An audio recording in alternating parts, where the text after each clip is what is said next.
Hello students, I welcome you to discuss the January 2021 question paper of SFM and what institute calls it as November 2020 second cycle. Those who couldn't give the November exams, who opted out and who gave in January. So we know that it was held in January, but when you see the website, they are terming it as November 2020 second cycle. So we are here to discuss the January 2021 SFM question paper. And we are trying to understand what is the message we are getting for our future. And we are also trying to solve the entire question paper. Now, the question paper of new syllabus started from May 2018, then May 18, November 18, May 19, November 19. 4 question papers were held. They were actually continuing the trend. We can say a particular trend which was present in the old syllabus. Then we didn't have any exams in May 20. Now November 2020 and immediately January 2021, the two question papers are totally different.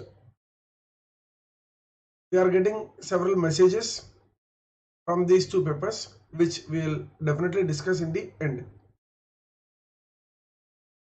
And the instant message what we are getting is season has changed.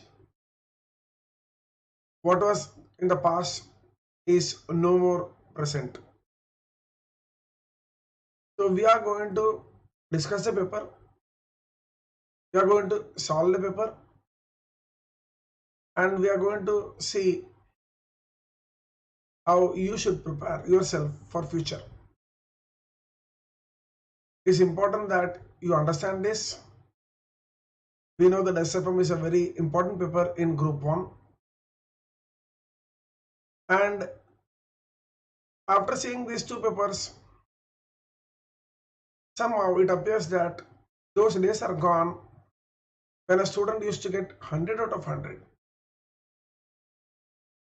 Mind you, this was only one of the papers in the entire group 1 and group 2 where a student got 100 out of 100 in CFL exam.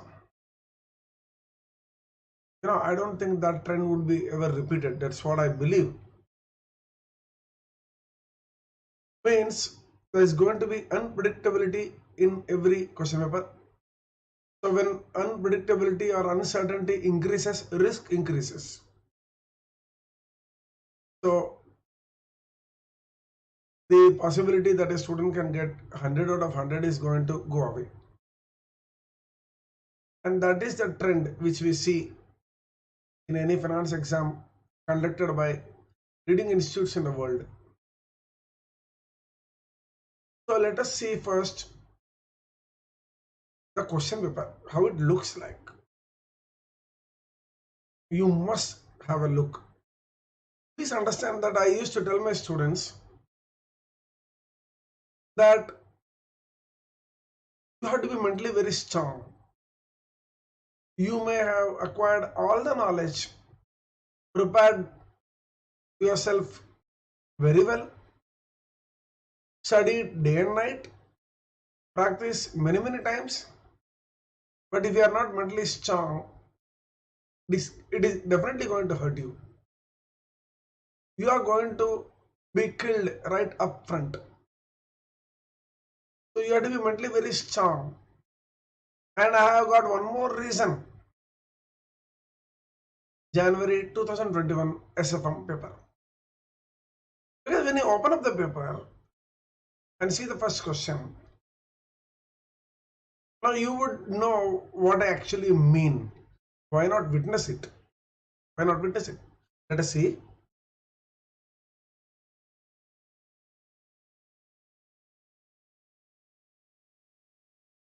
So this was the paper As usual, we have question number 1 compulsory. Any 4 questions from the remaining 5. Working notes should form part of the respective answers. See, one information they used to write in a couple of exams. Students should write assumptions wherever required. Trust me, they should have kept it. Because many questions, there is an ambiguity. You are required to actually tell the examiner clearly, look, I am interpreting this question like this. Therefore, my assumption is this. There is a requirement at certain places. So, you must write. If you don't write, then there is a possibility that your answer will be ignored and given 0 marks. So, there are areas where we are supposed to write that. So, you must keep this in mind that whenever there is an ambiguity, you must put your remarks very clear. Okay, so this was the paper, 12 pages. Okay, let us see the first question.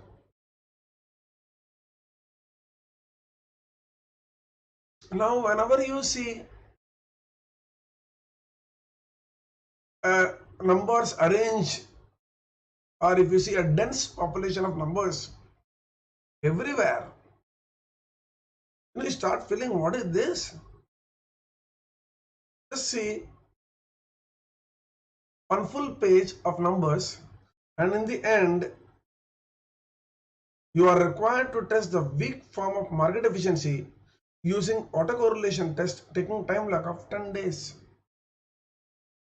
Now, you will not find this word autocorrelation anywhere in the study material. And you are seeing a question on autocorrelation, that also along with so many numbers. And first question you open. Trust me, it would have given heartbreak to even brilliant student. What is this? What I'm going to see in the next few pages? I tell you that you have to be mentally very strong. Understand one thing, I remember May 2015, very first question, which took 50 minutes, and the rest entire question paper is easy. Similarly, November 2004, I remember first question compulsory, 20 marks. Rest all questions easy. Now this is, now I should not use the word tactics. This could be a tactic to eliminate 20% from the race. Weak students definitely will fall apart. Trust me, when you see all these things, okay, I may not be able to attempt this, let me go ahead. You are not having a word autocorrelation in the entire study material. What kind of message ICA wants to give you? It is not mentioned in the syllabus also. What is the message trying to give you? Are you supposed to look beyond the syllabus? Okay, so now this is the first question. We have a question on Forex.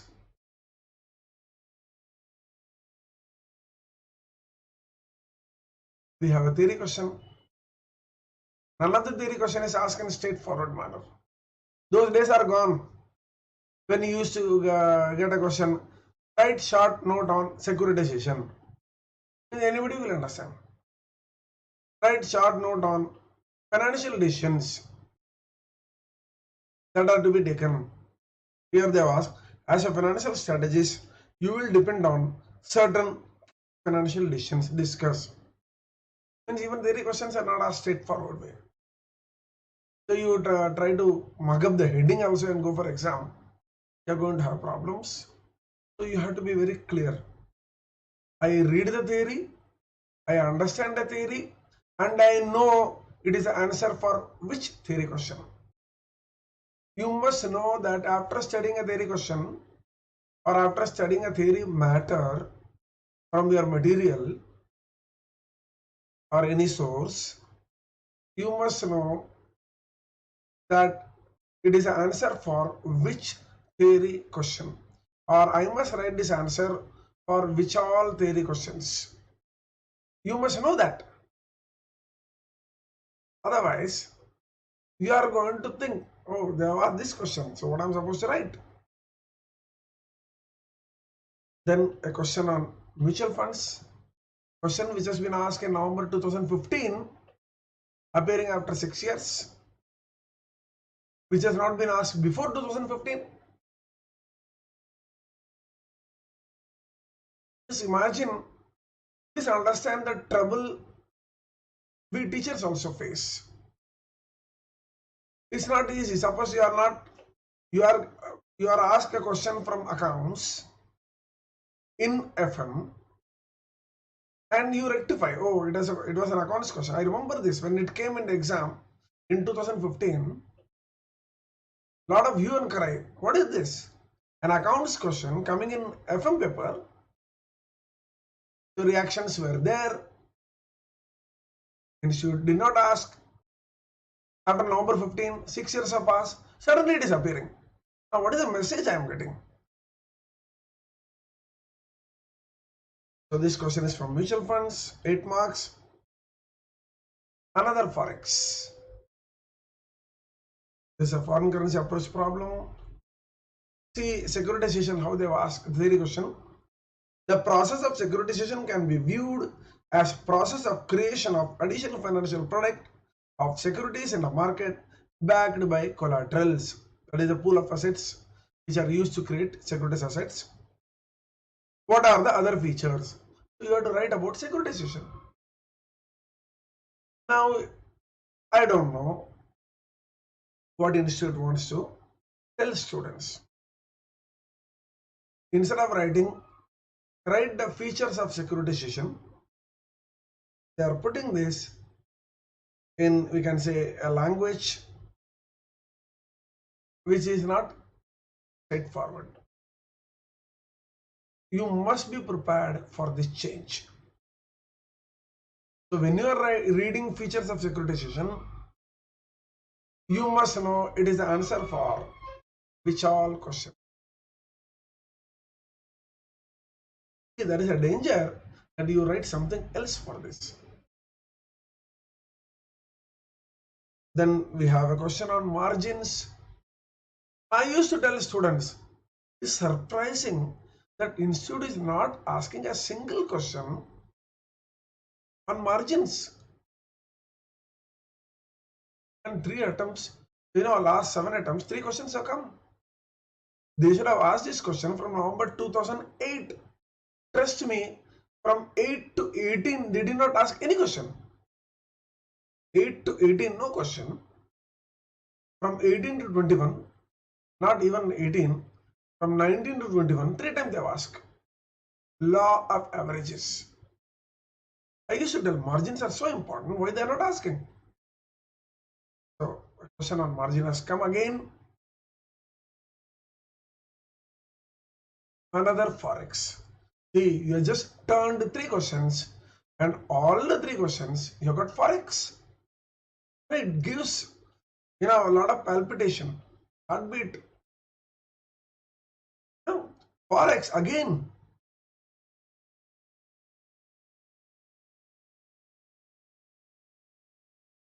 Then a question, indirect question on forward rates in bond market, just for 4 marks. Just for 4 marks. Entire bond market chapter you study. You see the November 2020. You see convexity, duration, all those reissue of bonds, convertible debenture. So many things you study, and suddenly from one corner of the book, you get a forward rate problem just for 4 marks. Only 4 marks in the entire 124 mark paper.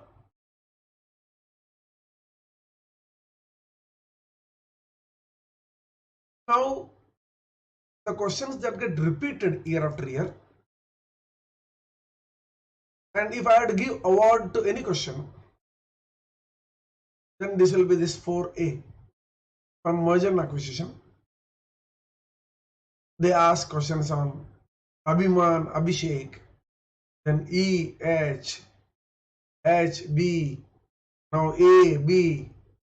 Has come so many times. So at least there is some hope. There is some hope somewhere. Yes, past questions are coming. And this has come for 12 marks. The easiest question in the entire paper. So there is no doubt anybody would be attempting this.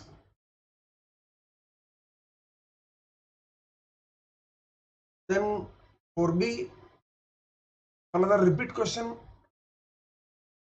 on derivatives. So margins we had one question. Then derivatives we have another question. So 2 questions on derivatives. 8 plus 4, 12 marks. Then venture capital funding passes through various stages. Discuss. If my memory is right, they didn't ask about stages of venture capital funding, and it has come for the first time this time.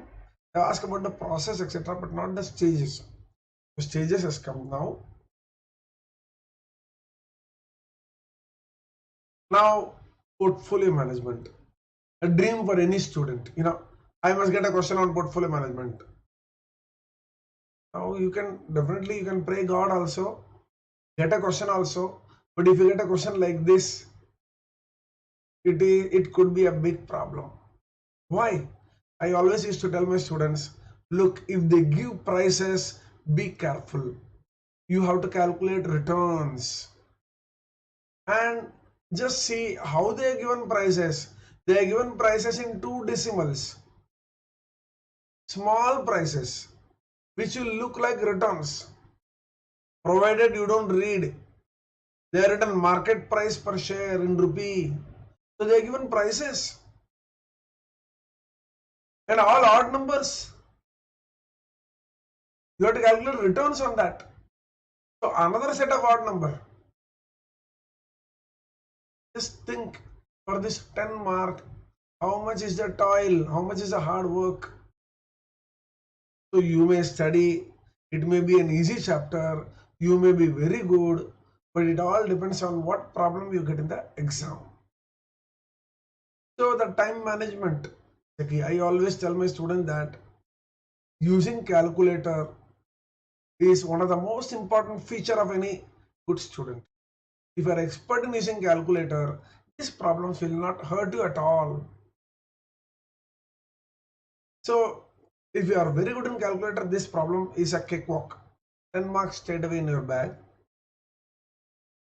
B is a repeat question. We did, on tiger and leopard mergers and acquisition problem. And they have changed the name. So a repeat question has come, 6 marks. So mergers and acquisition 12 mark, that A and B, and this 6, 18 marks. Now the language of question, my goodness. See, they asked theory question. See, non-bank financial sources. I'm telling you, why you want to make anybody's life miserable. The language, non-bank financial sources are becoming popular to finance startup. Discuss. See, when you are starting or when you are doing a startup, what are all the ways you can fund the startup? Either you could go to bank, and obviously you will not get anything, or you will do all other sources or tap all other sources where bank is not involved. So they are asking that here. Obviously a startup cannot get initial finance from bank. So non-bank, unnecessarily create confusion in the mind of student. If a student is well read, he knows very well, he will answer this. Then this question number 6 came out of syllabus. Now possibly, I don't think it is there in IPCC also. I don't think it was there in the old syllabus also. Possibly it was there maybe 12 to 15 years ago. I don't recollect. And you get a question from nowhere. Not there in the material, nowhere in the syllabus, it was not studied in IBCC. The practical question, 8 marks. You are required to determine the amount of external fund requirement. Pure finance question. But if you are telling student that I am going to ask from all these areas, a student will be prepared. But if you are asking questions from nowhere, where you have not mentioned anything, then how a student will prepare? This question 6A is a real shocker. Okay, we'll see the solution. 6B is a usual problem. And we had one theory question after that. So, what is a message we are getting? Now, the message is very, very clear. Let us see one by one. Let us first see the theory question breakup. Now, when you see theory, they have spread across very well. November 2020, they picked theory questions from mutual fund chapter and other chapters. It created a kind of a panic in students' mind. Oh, theory is going to come from other chapters also. So I have to study the entire book for theory. Suddenly you find institute has come back to the normal. Normal means chapters which are dedicated for theory. From there only questions have come. Like our May 18 to November 18 trend. November 19 trend, 4 question papers. Theory came from securitization, 2 questions. So you can see one by one. 1C, first chapter, financial policy and corporate strategy, securitization, venture capital, startup, securitization, risk management. Absolute. Means a student who would have studied only these 3 chapters, chapter number 1, four chapters. Chapter number 1, that is financial strategy, financial policy and corporate strategy. Chapter number 2, risk management. Chapter number 3, securitization. Chapter 4, startup and venture capital.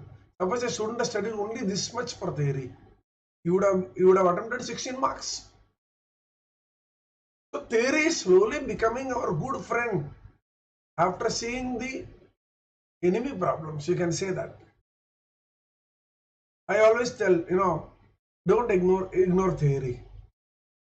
I tell my students, when the chapter is over, prepare theory notes, carry the book, keep on studying that. Now my wisdom words would definitely help any student. 16 marks and you have a choice. You can see 6C, either you have to attempt securitization or risk management. Means risk management you will not have studied. You would have studied only securitization, startup venture and first chapter. You would have attempted the paper because 1C is compulsory. So this is the theory breakup which I have got. Let us see the problems.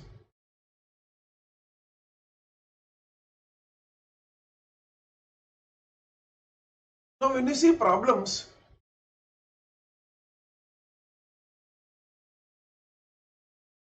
now we saw the first problem, that autocorrelation came from security analysis. Forex capital budgeting, second problem. Then theory 2A, mutual funds. I don't know what to talk about this on mutual funds. You have got so many financial, or you can say so many finance related questions that can be asked from mutual funds. Return, NAV, plan, performance. They are asking a question where accounts is involved. derivatives, margin problem. Again, Forex capital budgeting. See, 2 questions on Forex capital budgeting. The Forex is a vast chapter. So you are fond of Forex, ask, no problem. Why 2 questions from one topic? Okay. Forex cross rates. Then forward rates in bond markets. Mergers and acquisition.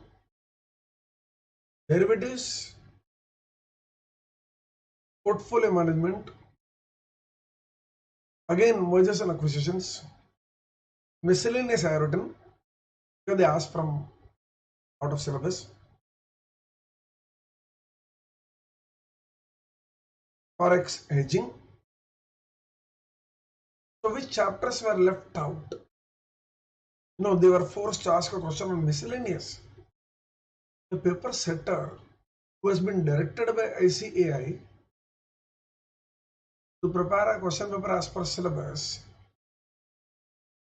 has ignored a question from interest rate derivatives, caps, floors, collars, overnight index swaps, FRA agreement. Not a single question came from there.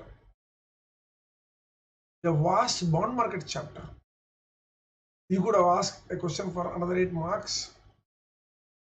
You ask only one question, that also indirect question on forward rates. There was not a dedicated problem on dividend discount model. Valuation. You can see valuation. Where is the valuation? Valuation were at least 18 to 24 marks in every attempt. Corporate valuation. Dividend discount model valuation. FCFE, FCF. No question. What happened? So have institute stuck to the table what they gave? Yes. They have asked questions from every section. Have they maintained that quota of marks to be asked in each section? Yes, they have asked that. They have maintained that. Have they violated that rule? The answer is no. But was the question paper well diversified? No, it was not well diversified. Questions did not come from DDM, corporate valuation, interest rate derivatives, and not enough from bond market also. What about theory? Theory, as usual, the trend continued. So all in all, we can say the question paper was not up to taste, but a good student would have studied the entire paper, entire SFM well. There is no danger of scoring around 70 marks. You can score 70 marks in this paper. Was this paper easier than November 20? Yes, definitely yes. Paper was easier than November 20. A student can easily score 70 marks. Now, if you remove that question 1A, that autocorrelation, and when you remove question 6A, that is outside the syllabus, that is 16 marks straight away gone. Suppose you have selected those questions to attempt, you would be attempting 84 marks. Suppose you have studied theory, out of 84, you are likely to get around, definitely, it's not difficult to score around 65 to 70 marks. So paper was easier than November 2020, but a lot of heartbreaks for mentally weak students. It is definitely a heartbreak for those students who don't do Forex. Forex and derivatives are come for 48 marks. Sorry, 12 plus 32, 44 marks. So those who have ignored those who are weak in derivatives and Forex, for them it is definitely a heartbreak. For those who are expecting past papers to repeat, heartbreak. For those who are going for examination with a set of expectations, definitely heartbreak. So we are getting a lot of messages. So to avoid heartbreak, what we should not do, and that's what we will do on the last minute when I conclude this paper. So let us now solve every question. Now, as I go through question after question, it's better that you copy in the notebook. Do check the session answer whenever it comes. To the best of my knowledge, all the answers are correct. So use this for your May 21 exams and beyond. So let us now solve that. Let us see the first question. As we have already glanced the paper, we know it is from the chapter of security analysis. If you see your material, you will see serial correlation test, runs test. Now, question on runs test came in November 2008. And 13 years have passed and not a single question was asked. No question on serial correlation test came.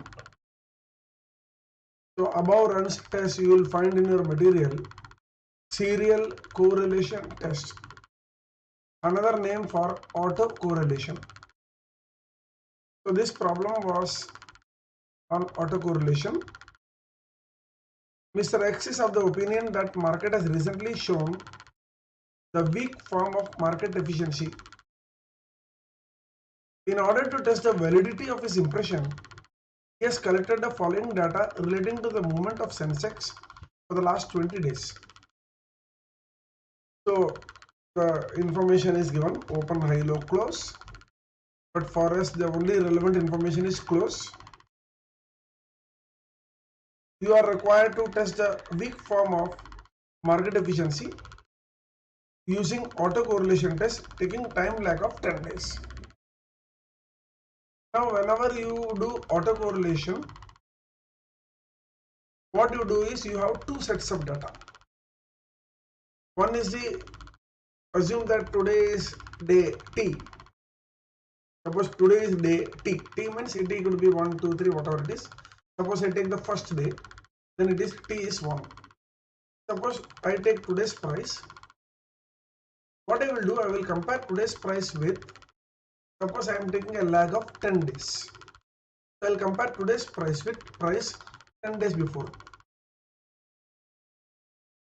So what I am doing is, I am studying day 1 price with T minus 10 days. Day 2 price T minus 9 days, again 10 day gap. So like that I will compare every day's price with price prevailing 10 days before. So like that I will get two sets of data. Price from day 1 to 10, price from day 11 to 20, assume. So 11 is compared with 1, 12 is compared with 2, 13 is compared with 3, like that. So there is a gap of 10 days. So the two sets of data, I will find correlation. What we call as autocorrelation. So we will be doing product of deviation. So correlation, what is the formula? Covariance upon, suppose I find rho AB, sigma AB upon sigma A, sigma B. But here there are no two stock, there is only one stock. So denominator will be variance, sigma square A.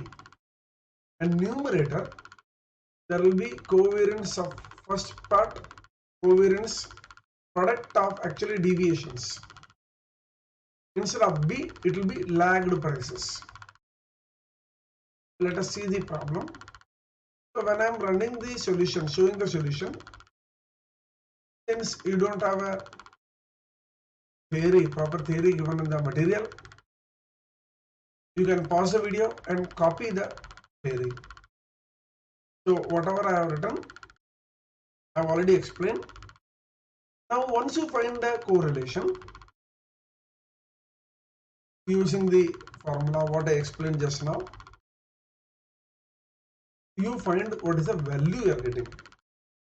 Suppose the correlation is 0, means what? the two sets of prices have no relation at all. So they have no relation.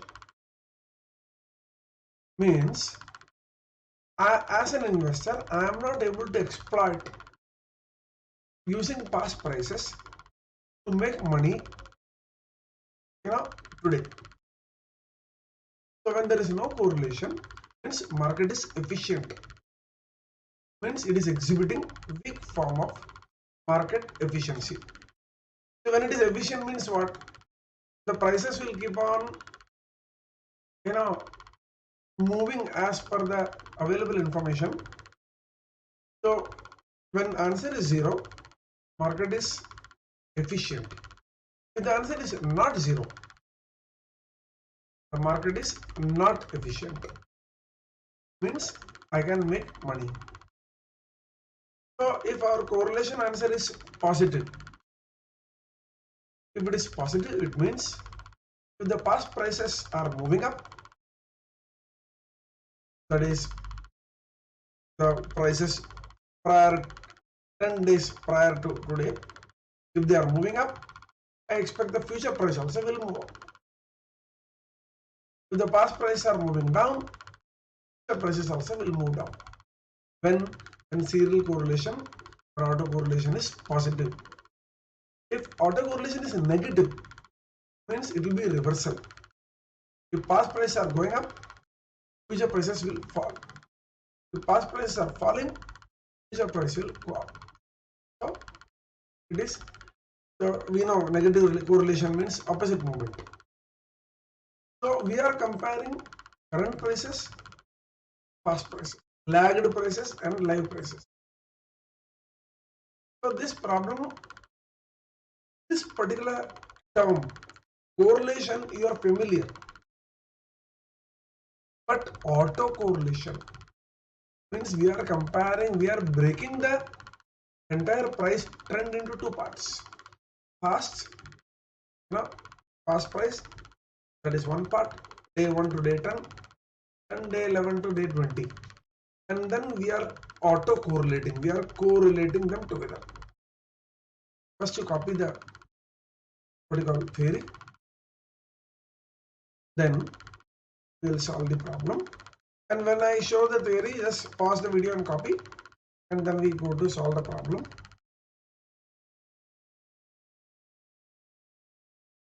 Just copy this part.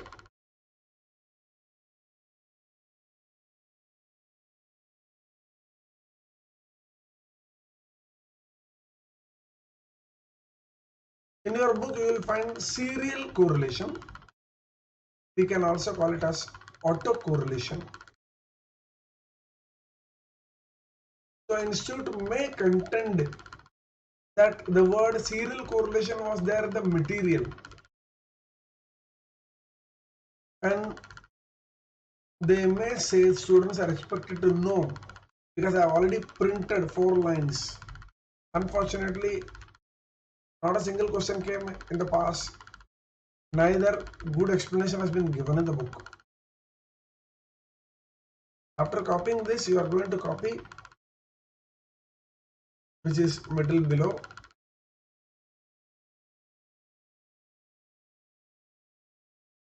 So you can see the formula. It's very important formula. Now that they have asked, you should be prepared.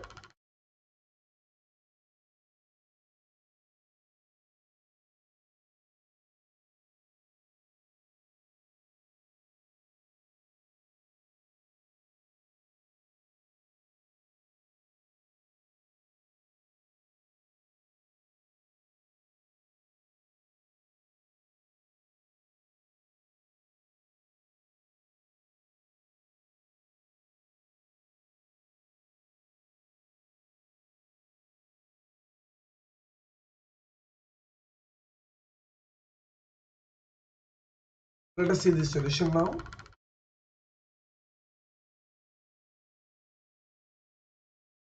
We have a lag of 10 days here. So what we do is we take only the closing price. We ignore the open high low. So day 1, you can see day 1 to day 20. Then we take the mean. Now mean of the prices. Here we can take the prices directly. Okay. We are testing the efficiency. We are trying to see whether the prices are tracking the past prices. Then we find the deviation with respect to mean. So this is the deviation. So we are finding deviation with respect to mean. So like that we find for all.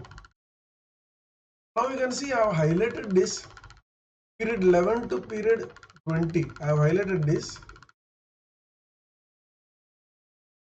We are going to compare the period 1. See period 1 with period 11. Period 2 with period 12.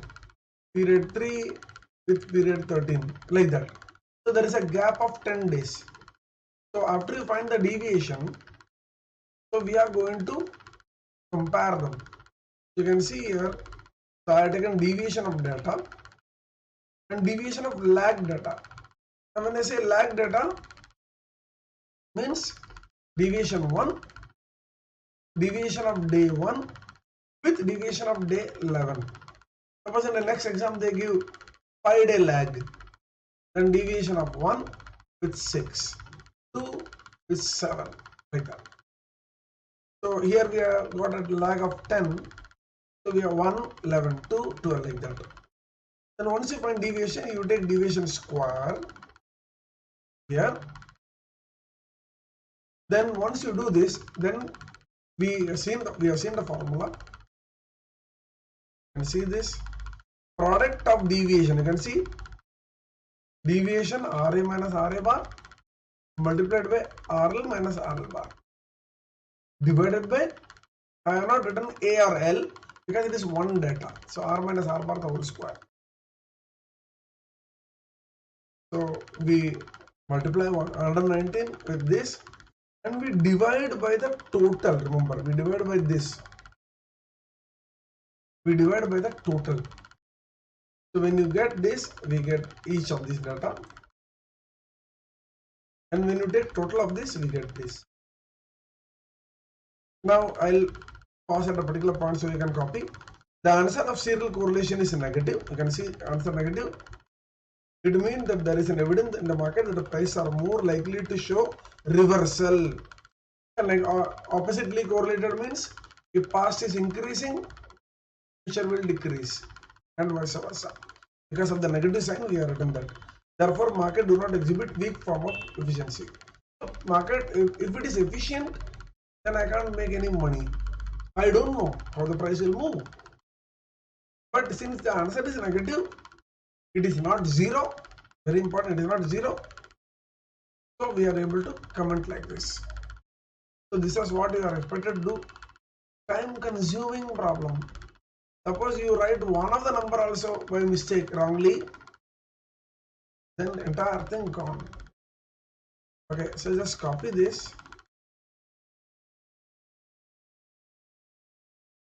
So this is, you can copy from page that is day 1 to day 10. You can pause here and copy.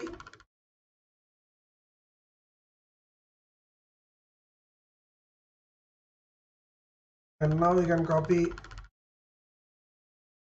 day 11 to end.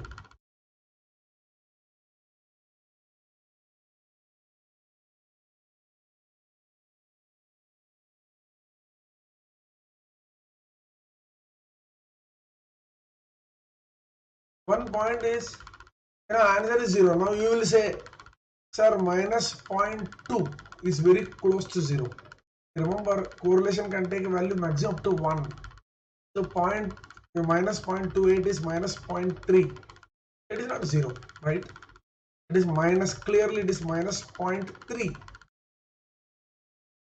So our answer is, it is likely to show reversal. So let us go to the next problem.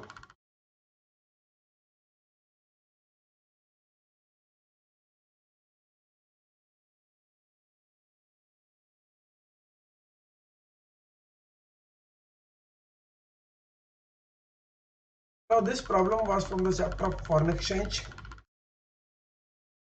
A proposed foreign investment involves creation of a plant with an annual output of 1 million units.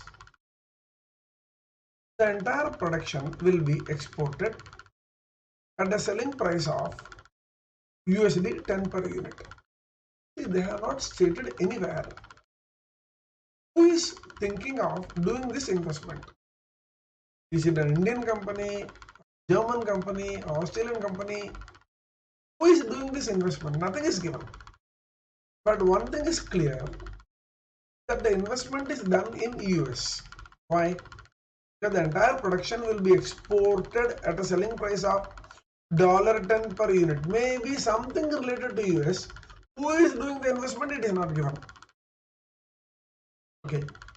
So maybe we don't require that information at all. Let us read further. At the current rate of exchange, dollar costs of local production equals 6 per unit. So you may think, okay, it appears to be a project in US where the cost of production is $6, or the selling price is $10. So we are doing this project in US. Now, because the cost is now coming, right? The dollar is expected to decline by 10% or 15%. The change in local cost of production and probability from the expected current level will be as follows. Decline in dollars. Now dollar is going to decline. That is a trend. Now it is given that if the dollar is declining, means you are going to realize less. In that case, what is going to happen? You are going to, okay, you are going to reduction in local cost of production is 0.3, and further production 0.3 in case dollar decline is 10%. You can see here 10%, it is 0.3, and the chances are 40%. There will be no decline, there will be no reduction in cost, chances are 40%. If the decline is 15%, then 0.15 additional reduction means 0.3 plus 0.15, 0.45, and probability is 0.2. Okay, now they have written like this, that the cost is going to change. They are not written anything about the selling price. Okay, so we are going to keep selling price 10 only. We are not going to change that. The plant at the current rate of exchange will have a depreciation of $1 million annually. So they are given depreciation and they are given tax rate. First, you are required to find out annual cash flow after tax under all the different scenarios of exchange rate. So they are going to show, they are asking find out CFAT under the three scenarios. How many scenarios? No deviation, 10% deviation, and 15% deviation. Expected value of cash flow assuming no repatriation of profit. No repatriation of profits. Now here is what is confusing. Now no repatriation of profit. Who is going to repatriate where? No information is given. So that is a tricky part. Sometimes you get confused. Who is setting up the project? Okay, we have to find cash flow in which currency. That is so the question is not perfect, but the imperfection is a regular thing in the exam. So you should not get worried. In fact, you should be expecting such things. Third, viability of the investment proposal assuming an initial investment of $25 million on plant and working capital with a required rate of return of 11% on investment, and on the basis of CFAT arrived at under option 2. Okay, so whatever you have you are done, whatever you are done on the basis of this, the CFAT will grow at 3% per annum in perpetuity. So you have to find out whether the project is viable. Okay, so let us solve the problem. Problem is not very difficult to tell you, but lot of it's not very clear. It will take some. See, for a student, who will read this question in the exam, it will take at least 5 to 10 minutes to understand what they are trying to ask. So it's not very clear. It is hovering around something. In the end, maybe you may get the realization that the problem solution is like this. Okay, so let us see.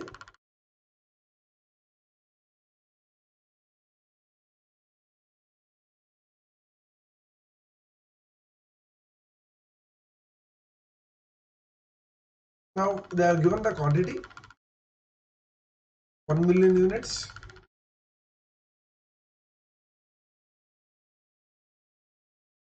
They are given selling price, then cost 6, 30.3 decline, 0.45 decline, contribution per unit. So total contribution. So quantity into contribution less depreciation 1 million, earning before tax 30% given, PAT, add back depreciation, you get cash flow. So once you get the cash flow, this answers your first part. You can see fairly is very easy. The second part,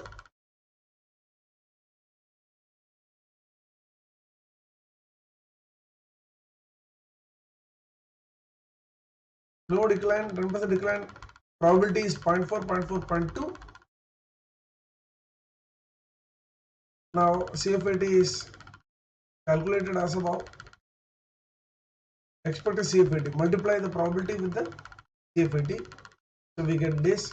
So total expected CFAT is 30 to 47,000. So this is what they expected in part 2. Expected cash flow, that is cash flows multiplied with the respective probability. Now how to find whether the project is viable? See, we use a simple formula here. We are minus how to find NPV. NPV is minus outflow plus present value of inflow. And they are given it is going to grow perpetually. Remember, it is expected cash flow, the proposed investment. So it is not CFAT 0, it is CFAT 1. CFAT for the next year. Okay. So CFAT 1 is directly given. So which you calculate CFAT 1 upon K minus G. K is 11%, G is 3%. Going to grow perpetually. So we are getting the answer 155,87,500, which is positive. Therefore, the project is viable. So this problem 8 marks, far easier as compared to the first problem. And very important aspect is, once you understood the problem, it is less time consuming. It will not take much time at all. You will do very quickly. So in that respect, this is a good problem to solve. Remember, it is in the compulsory section. Let us go to the next. That is the theory. So they ask from the first chapter. So they are given clearly investment decision, dividend decision. So the decisions what you will be taking. Okay, key financial decisions what you should be taking. So remember, theory questions were fairly easy. The questions were not as straightforward. They were all easy theory. This you can refer chapter number 1.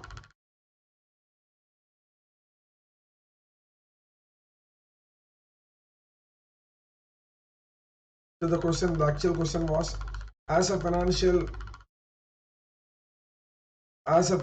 strategist, you will depend on certain key financial decisions discussed. So the question was fairly simple. Now next question, as I was telling, this is when it came in November 2015, a lot of hue and cry. Why you are asking a question from FR? Now why don't you ask in FR? Okay, so that was a complaint or a hue and cry. And when you do finance, a lot of things to be asked in finance. Why to bring something from FR and ask? And at that time, therefore, institute, after asking November 2015, it didn't ask for 6 years. Suddenly you ask again, what is the message I am getting? No idea. So I am going to encroach into the accounts territory, and I am going to explain the concept and solve the problem. So let us read the question first. On January 1st, 2020, an open-ended scheme of mutual fund had outstanding units of 300 lakhs with NAV of 20.25. At the end of January, it had issued 5 lakh units, opening NAV plus a load of 2%.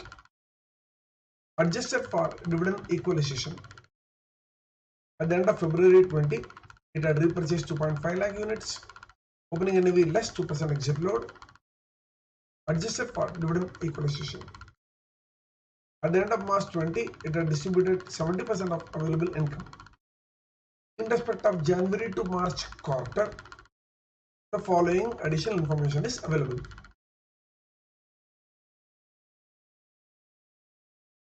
So they are given value appreciation of the portfolio, income for Jan, Feb, March, required to calculate income available for distribution, issue price at the end of January, repurchase price, issue price means our sale price, repurchase price at the end of February, closing value of net assets at the end of March.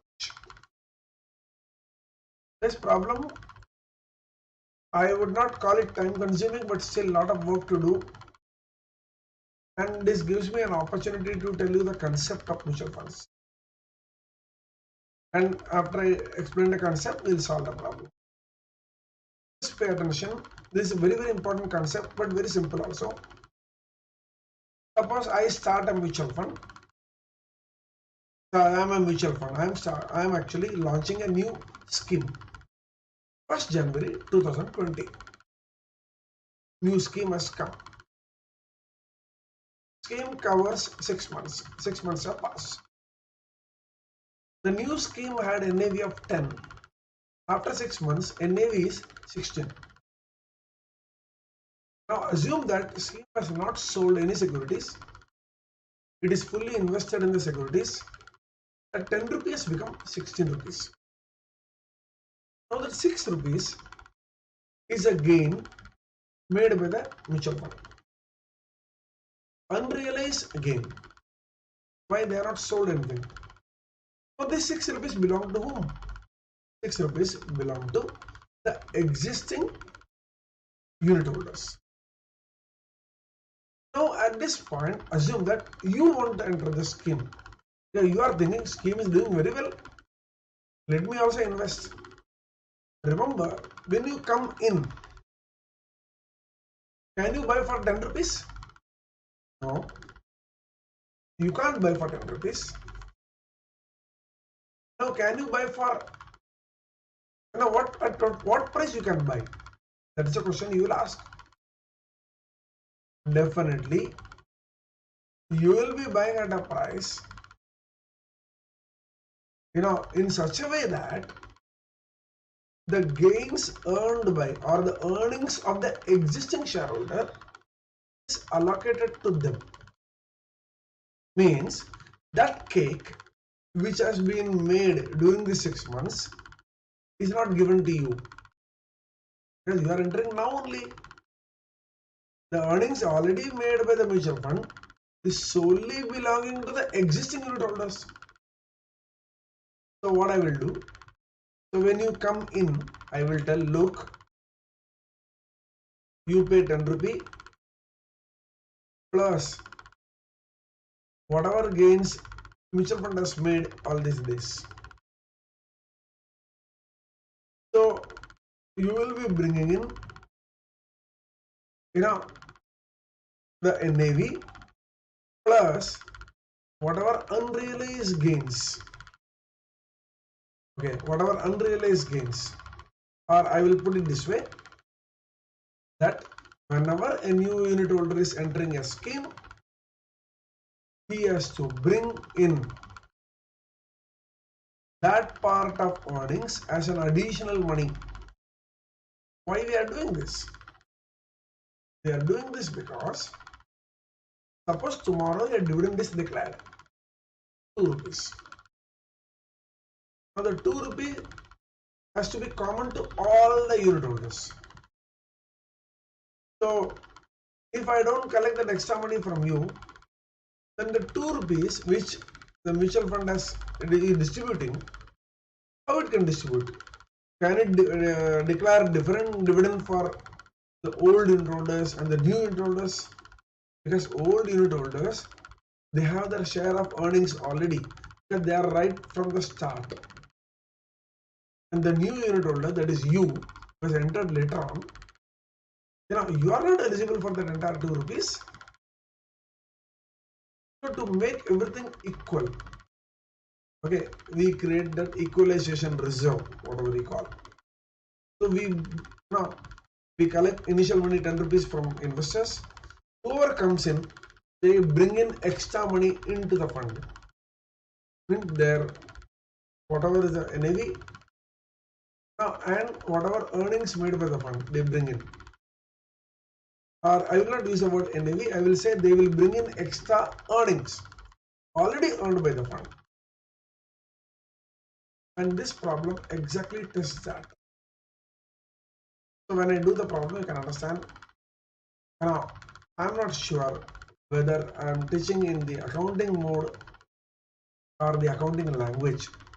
Already learned in accounts. Okay, so let us see the problem and solve.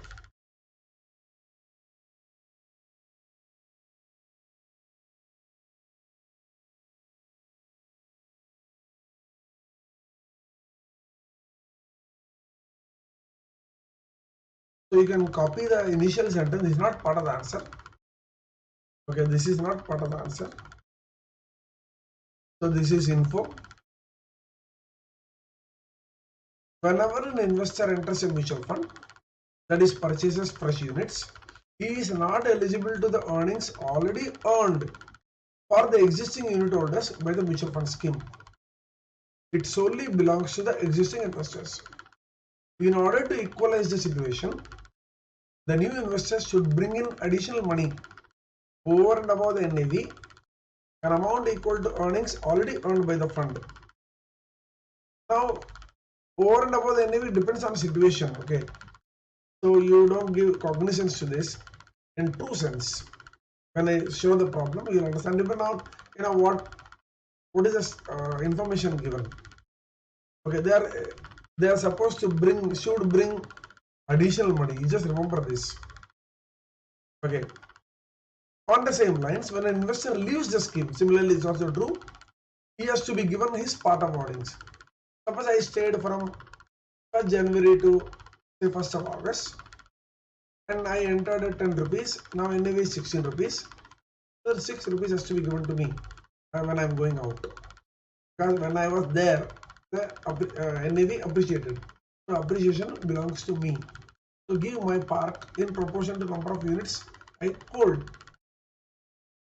This helps the mutual fund to distribute same dividend to all investors, existing as well as new. The above concept is demonstrated in this problem. So let us see now what they are asking. What is the income available for? Okay, at this point I hope you have paused. You can copy this. Pause here, copy. Now, what is the income available for distribution? Now let us see. Remember, we have to distribute the income, but let us first see. Now they are given January income as 24. Now what is the original units? 300. Now January, whatever money was earned, that money belongs to whom? The existing investors. How many are there? 300 lakhs. So on per unit basis, 8 paisa is what every unit has earned in January. And that 8 paisa belongs to investors who are already present, that is 300 lakhs. Now new units are issued in January. How many? 5 lakhs. So this 5 lakh unit holders will have to bring, okay, this you make it 5 please. 5 lakh unit holders will have to bring 8 paisa. So 5 into 8 paisa, that is 40 paisa. Or we will say 5 lakh into 0.08, 0.4 lakhs. So 0.4 lakh, the new unit holders who are coming in have to bring in. So 5 lakh into 0.8, 0.4. So 24 plus 0.4, 24.4. And total number of units 300 plus 5, 305. So we can see that earlier 300 units were there, 300 lakhs, 5 lakh came. Since earnings were made in January, which belonged only to 300 lakh investors, which is 8 paisa per unit, these 5 lakh people who are coming in January will be actually bringing in that 8 paisa. So 5 lakh into 8 paisa is 0.4 lakh. So at the end of January, we can say that 24.4 lakh will be the total income. Now, at this point, we have 24.4 lakh income available for 305 lakh unit holders. Now for May, they are given that somebody is going out. Now when they go out, they will take pro rata with them. So what is pro rata? Let us see. Let us first add the income of February. Add the income of February 36. So this total will become 60.40.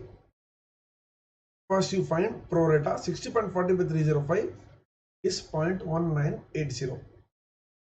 So 0.1980 is the total money these people or these 305 lakh investors are eligible for.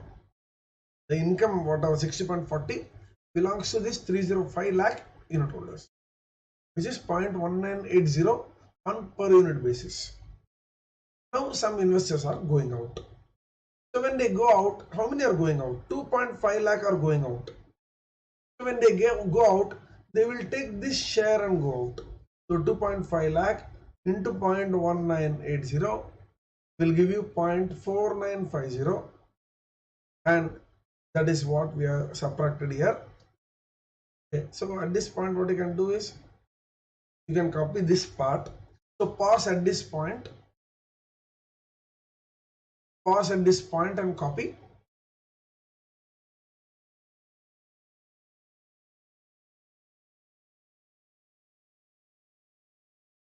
So now we are written here.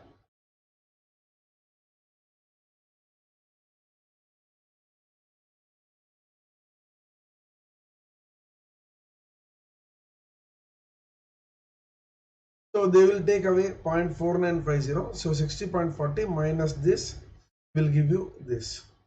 And 305 minus 2.5 will be this.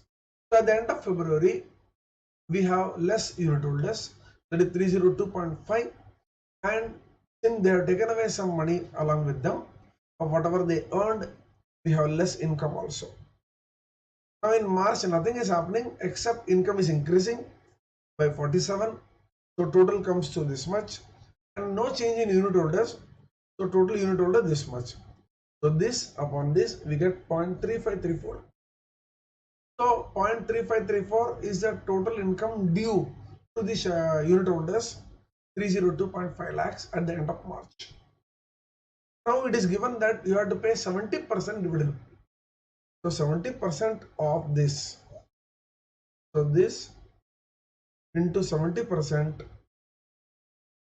will give 74.8335 lakhs. Okay, and this will be given 302.5 lakh unit holders.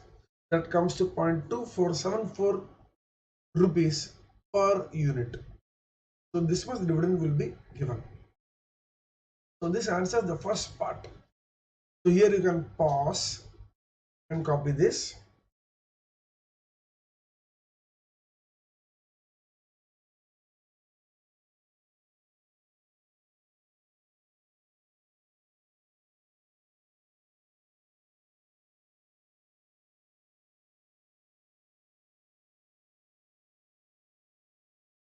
Now next question they are asking, what is the issue price at the end of January?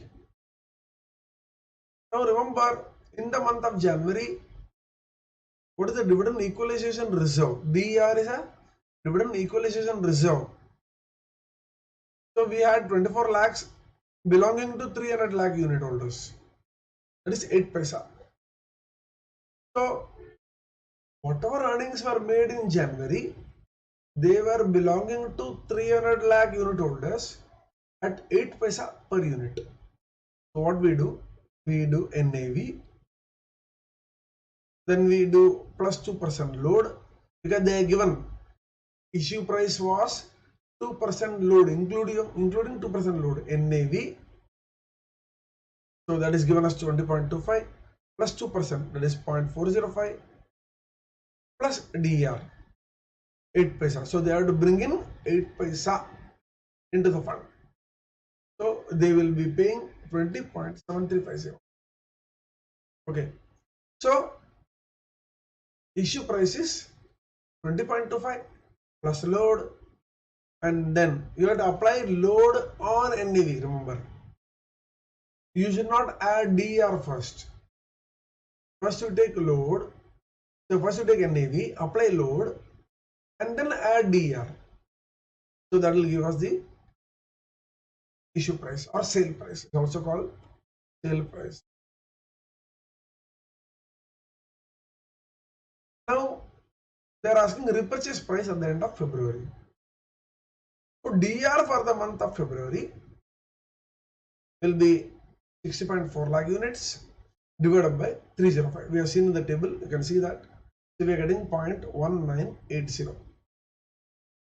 Now repurchase price will be NAV minus, it is repurchase, remember, therefore reduce the load.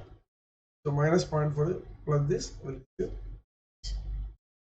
So again, apply load on NAV, subtract DER. For sale price, apply load on NAV, add DER. So this is the issue price and repurchase price at the end of January and February respectively. You can pause here and copy.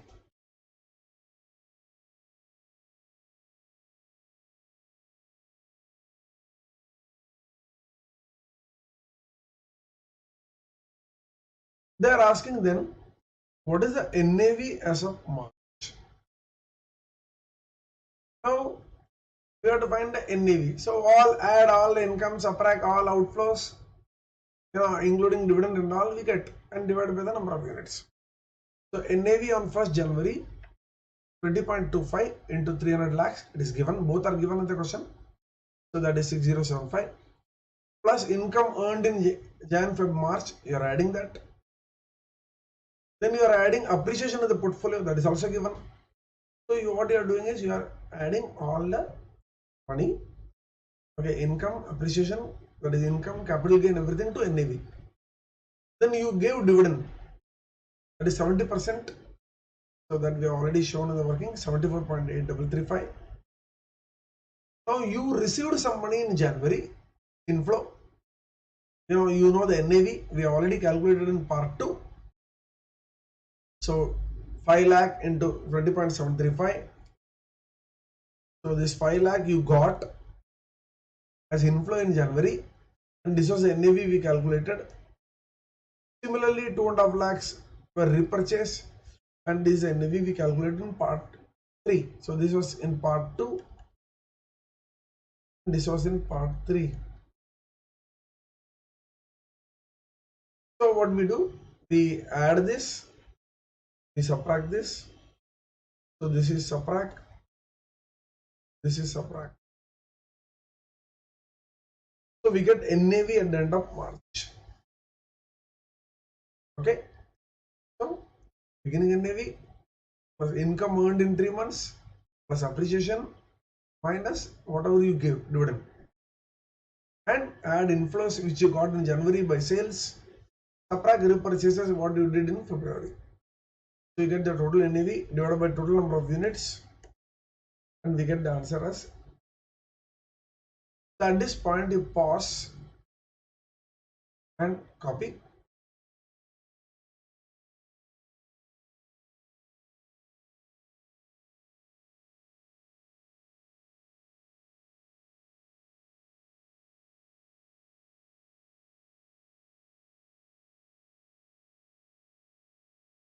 Let us go to the next problem.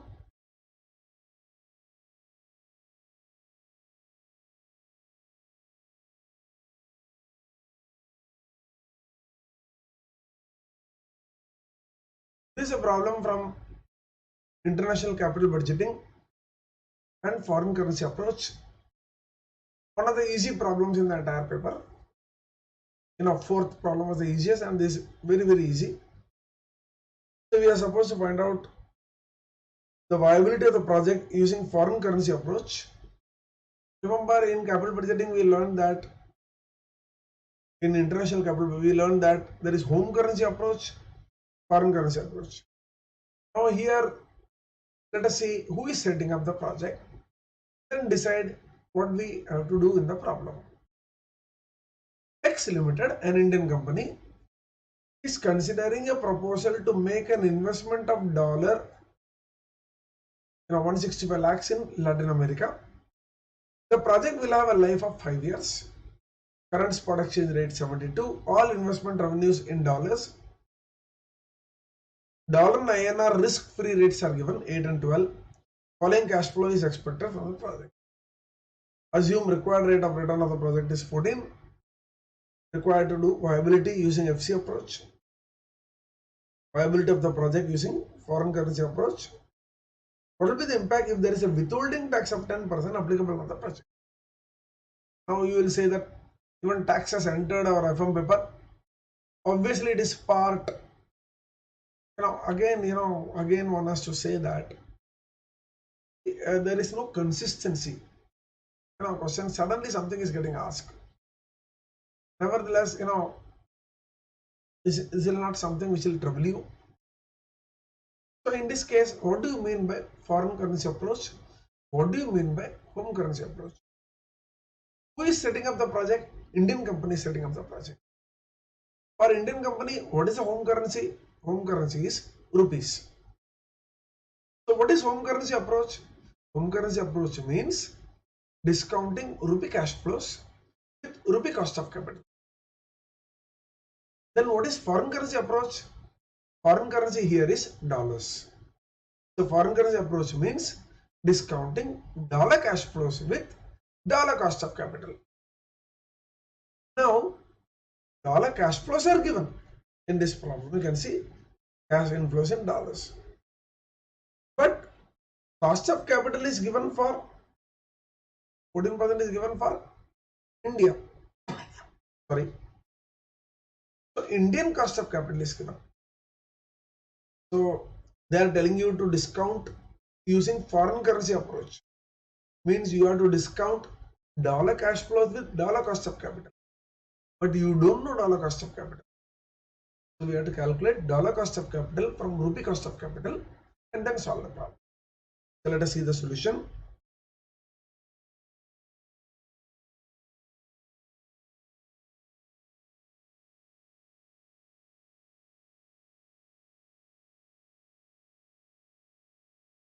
For this approach, first find risk adjusted dollar discount rate. So we find find risk free implicit in 14%, 1 plus risk free rupee rate into 1 plus risk premium, 1 plus risk adjusted rupee rate. So risk free rupee rate is given 12% and risk adjusted rupee rate is your cost of capital 14%. So risk premium we are getting, when you solve this formula, we get 1.79%. Now we are going to use this risk premium in the next step. Use risk premium, risk free dollar rate to find risk adjusted dollar rate using the same formula. So now we are going to do 1 plus risk free dollar rate into 1 plus risk premium equal to 1 plus risk adjusted dollar rate, which you get 9.93%. So we are getting an odd number. Okay. Now you must be wondering, if you are getting odd number, what to do? We are used to see round answers everywhere. I think this is also a new norm which is coming in the paper. There is no rule that all the questions should carry round answers only. So you can copy at this point whatever you have on the board.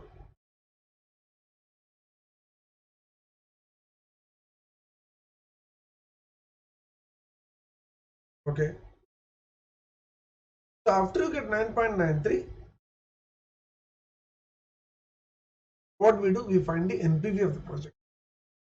So we can see P minus outflow minus cash flow is given, cash outflow, then inflows are given, then we are taking PV factor.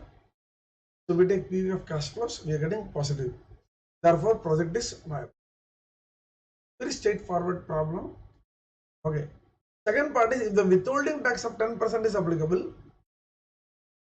assuming that it is applicable for reported cash flows. So when you see the RBI website, they have given a statement on withholding tax on dividend, withholding tax on interest and all. Now, it's not, whatever India is adopting, every country will not adopt. So US may have withholding tax on repatriated profits. So when this project set up by the Indian company in US has generated some cash flows, and suppose Indian company wants to send to India, repatriate to India, then US government may withhold 10% tax, 10% as a tax. So what we do is we apply 10% withholding on the cash inflows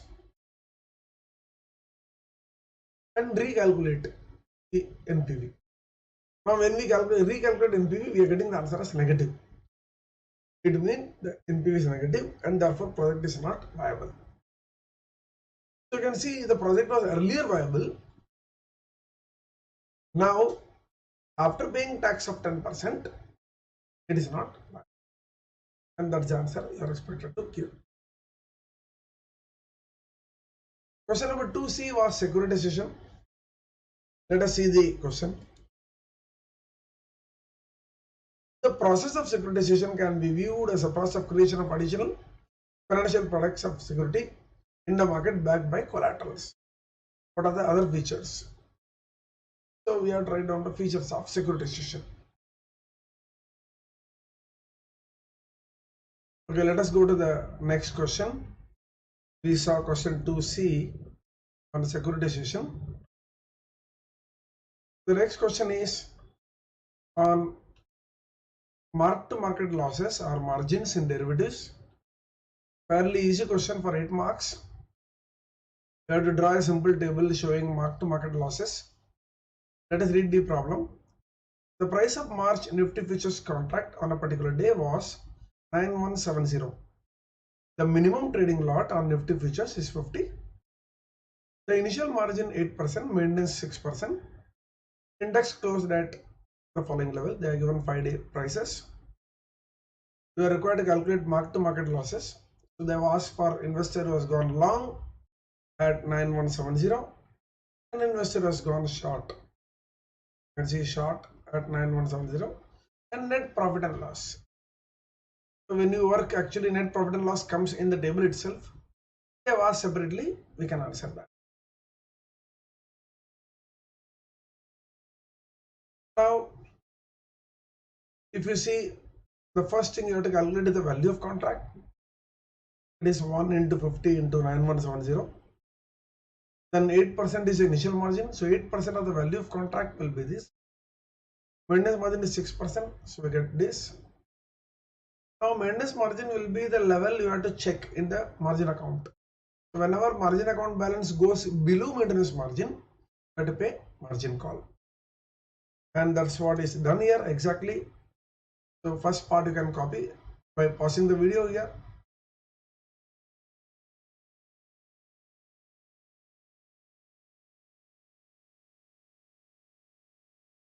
Now for investor who has gone long,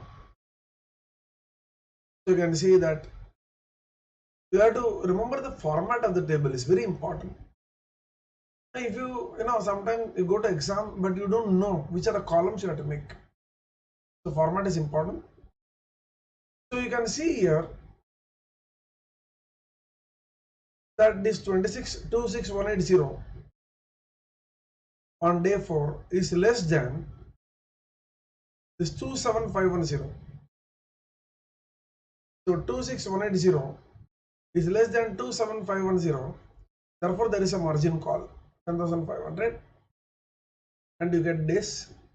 Means you have to bring the account back to initial margin level. So you can see initial margin is 36680, and that's what you are doing it. So initial margin is 36680. Okay, so you are bringing back to that level,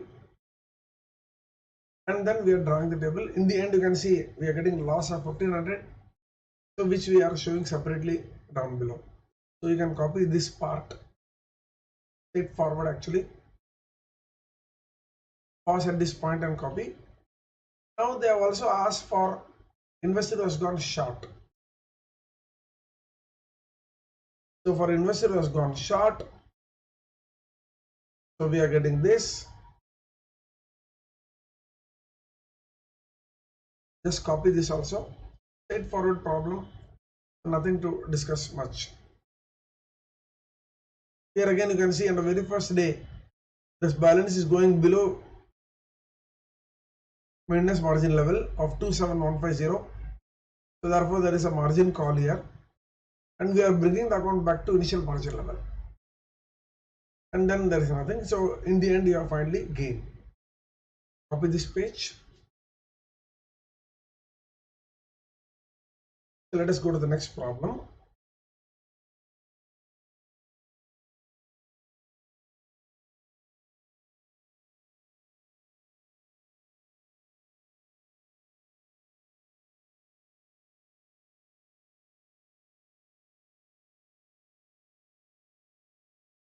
Now this problem is again, something which students have not encountered in the past. It requires so many other knowledge. In case you are doing audit and taxation, you will be familiar with certain terms which are appearing in this problem, but still you have to apply some common sense when you do this problem. Let me read. Sky Products Limited of Mumbai, an exporter of seafoods, has submitted a 60-day bill for Euro 5 lakhs, drawn under an irrevocable letter of credit for negotiation. First of all, you have to understand letter of credit. Letter of credit is a, you can say a certification of the issuing bank that they will honor the bill on payment. So possibly the seafoods, Sky Products have got something where the payment is guaranteed. Suppose Sky Products have sent goods to X in US, in this case Germany. So the German client has got his bank certification that whenever this bill is presented, the bank would honor the payment. So it is backed by LC, very good actually, more safe, almost an assurance. So this gives comfort to Sky Products bankers in Mumbai to give funding to Sky Products immediately. The company has decided to keep 50% of the bill under the EEFC, that is Exchange Owners Foreign Currency. When you keep in EEFC, it can be used later on for any foreign payment. So the company has decided that I will keep 2,50,000 separately, and only 2,50,000 I would like to encash or borrow, whatever you can say, the encash or borrow against it from the Indian banker. The rates of rupee dollar and dollar euro given. So you can see 1 month, 2 month and 3 month is given. So far smooth. Let us see the next line. Now transit period is 20 days. Now interest on this post shipment credit is 8%. Exchange margin 0.1. Assume so much of 360 days in a year. Required to calculate exchange rate quoted by the company. Remember, it is euro. You are Indian company, and they have not given direct rupee euro. So it involves a cross currency. So they are asking exchange rate. Remember, there is a margin, and margin is applied only when the Indian currency is involved. So on that leg where rupees involved, cash inflow to the company and interest amount to be paid to bank by the company. You please understand the problem. When you read this problem, you find out this. Understand, this Sky Products is an Indian company. It's exporting. Now, when it is exporting, it is getting a bill where the counterparty's banker has given assurance. That is the by way of letter of credit. So what this Sky Products is doing, it is decided that 50% of that 5 lakh I will keep in EFC. For the remaining 50%, I will go to Indian bank and I will say, give me money. The Indian bank is telling, I will give you post shipment credit at 8%. Means you are taking funds immediately. So the Indian bank will give funds immediately to Sky Products against that 2,50,000 euros. So in the end, they are asking what is the interest amount to be paid to bank by the company. Now remember, another catchy thing here is transit days. So transit days is separate. Please understand. Now it is exclusive of, suppose our Sky product is giving bill. Suppose it's coming to bank today and giving the bill. Now it is a 60-day bill. Now the transit period is not related to, please understand, it is not related to the transportation of good. No. It is the day required for processing by the bank. Processing of document by the bank. So it will process, it will take 20 days. From there your 60 days will start. So total period is 80 days, remember. So when you are booking a forward contract, you need a 80-day rate. You don't require a 60-day rate.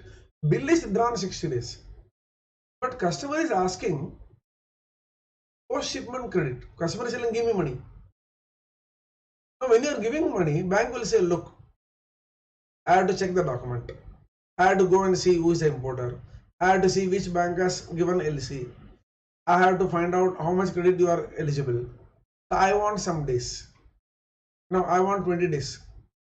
So the transit is this 20 days. So 20 days plus 60-day bill, 80 days. So I will give you 80-day credit.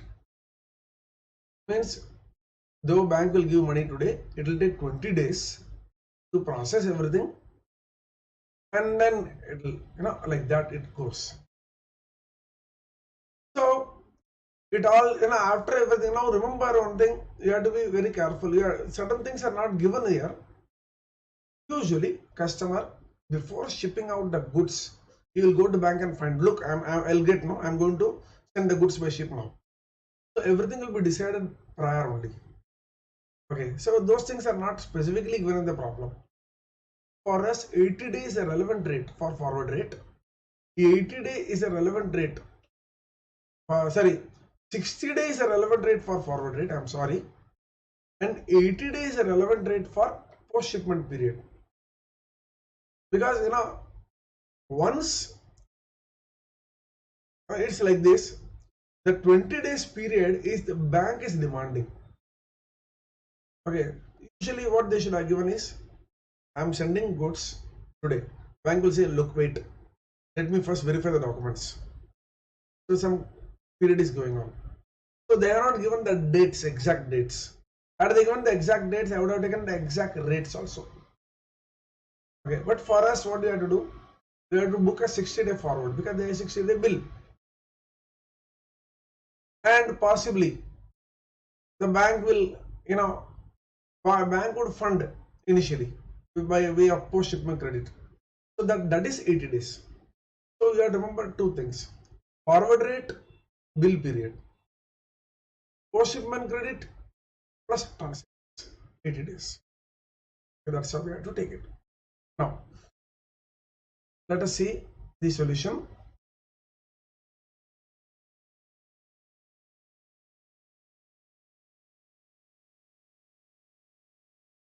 Now these notes are important. You can just write down because it's not given in your material.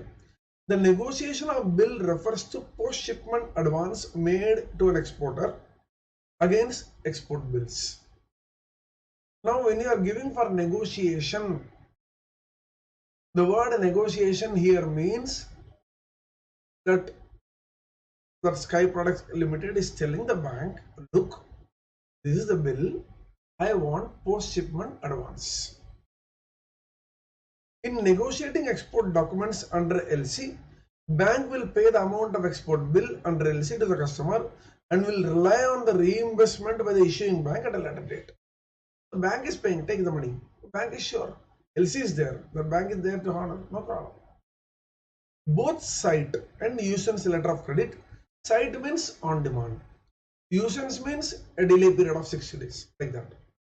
Both cite and usance letter of credit can be negotiated by the bank. Means you can negotiate both. Banks may allow advance, post-shipment credit against the collection bills to an exporter with a concessional rate of interest depending upon the transit period in case of pay-on-demand bills and transit period plus credit period in case of usance bill. So they will take transit period. The transit period is from the date of acceptance of export documents at the bank's branch for collection and not from the date of advance. Okay, so they will take the document and the processing time what they take, that also will be added. So it is not the day I am giving money, no, it is from the day I am collecting documents from you. Transit period starts there. So you just copy this. Now in this case we have an Indian company, we have euro quantum, so we need rupee upon euro. Since it is a receivable, we need rupee upon euro bid rate. We need rupee upon euro bid rate. In this problem, we have to add transit period 20 days and therefore total usance period involved is 80 days.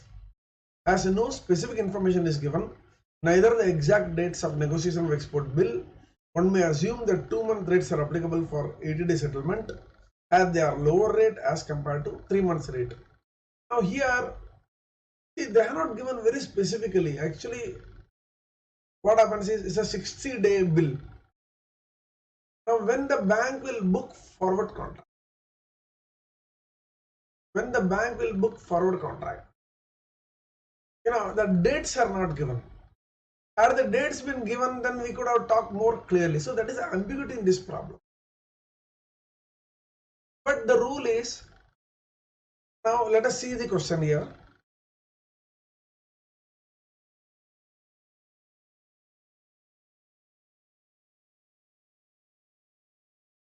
See, they are given spot rate. They are given 2-month forward rate. So 2 months means 60 days, assume. And they are given 3-month forward rate. Now when the bank will book the forward, they are not given that. Now is the bank booking today? See, they are not given. Is the bank booking at the end of transit days? Actually, that is a case. Actually, because what they see, will they book forward contract now? See, because they have to give credit. How much credit they will give? What is the rupee value of foreign exposure? So euro 5 lakhs, sorry, euro 2,50,000. So euro 2,50,000 into rupee upon euro forward rate. That only they will give as credit. Now, what is the forward rate? When they are doing this calculation, after verifying documents, when the verification document will get over in 10 days, so they are given transit period is 20 days. So verification of document will get over after 20 days. So when they are booking forward contract, so we have to assume that they will book forward contract at the end. Now they may say is a repeated client, so they may book forward contract today only. You can take so many ifs and buts. Therefore, what is a safe way? Take 2-month forward rate. That's all. Or there is a norm that whenever the rates are intra-period rates are there, the marginal difference is there, customer is usually given the lower rate. So here you can see 2-month rate is 21.22 paisa, 3-month is 30 to 33 paisa. We can assume that the lower rate will be given to the customer. The assumption has to be returned. Okay, so let us see. So this is the ambiguity which you are going to face in the exam. So you can copy this part. The next part is, the usual thing what we have been doing. We need 2-month rate. So rupee upon euro 2-month bid equal to rupee upon dollar in dollar upon euro. And 2-month bid rate is spot bid plus premium. Remember, we have taken 2 months. So spot is 68.01. Now we have to subtract exchange margin. Why? Because rupee is involved. Whenever rupee is involved, they are given exchange margin. You subtract that. Now usually here you may not. You can say the exchange margin have they given consolidated because they are not given in paise. Then we are assuming that it is safe to apply only for the rupee leg.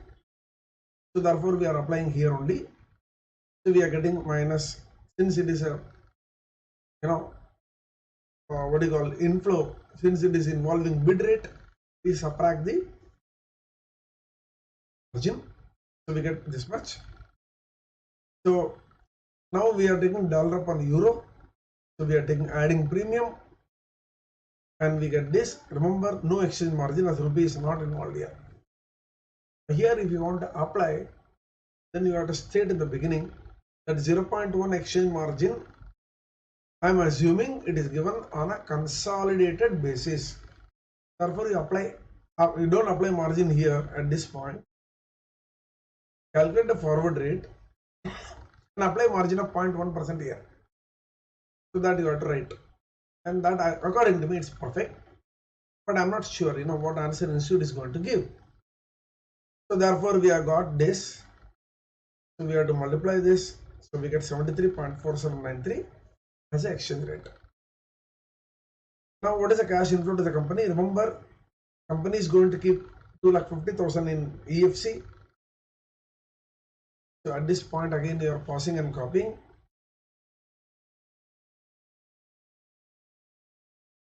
So company is going to keep 2,50,000 in EFC. So only 2,50,000 into 73.4793. This is the amount of inflow to the company. Now this company is going to take it as a credit.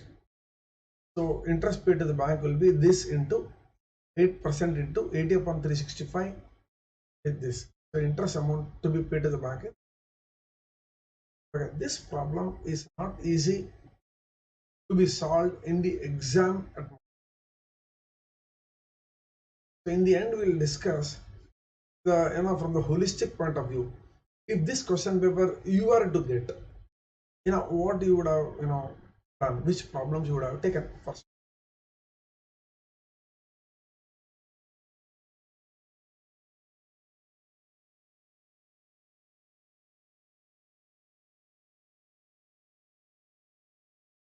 Third problem was on forward rates.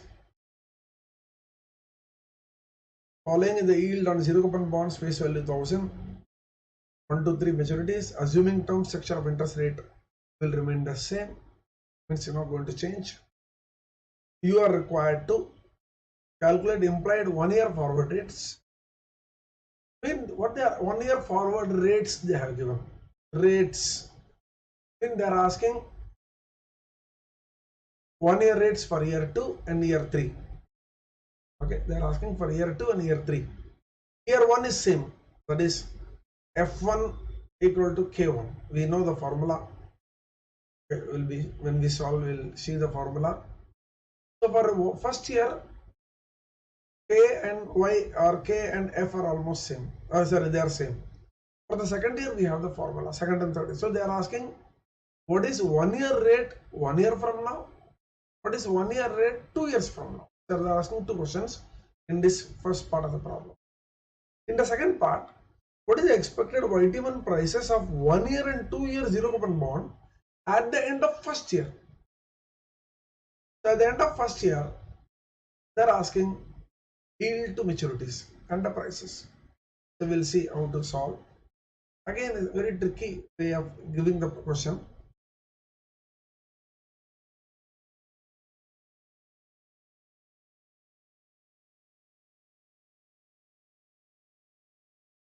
So this is a formula which you are aware. So 1 plus fn, 1 plus y raised to n. Instead of y, you can write k, and that's what we have done in the class also.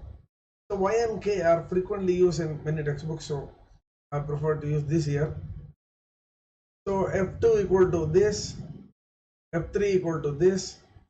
So y1 is 10%, y2 is 11%, and y3 is 12%. They are given all this.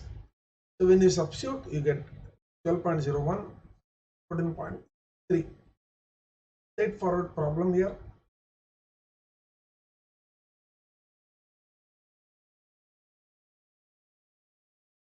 At the end of 1 year, the expected YTM prices will be as follows.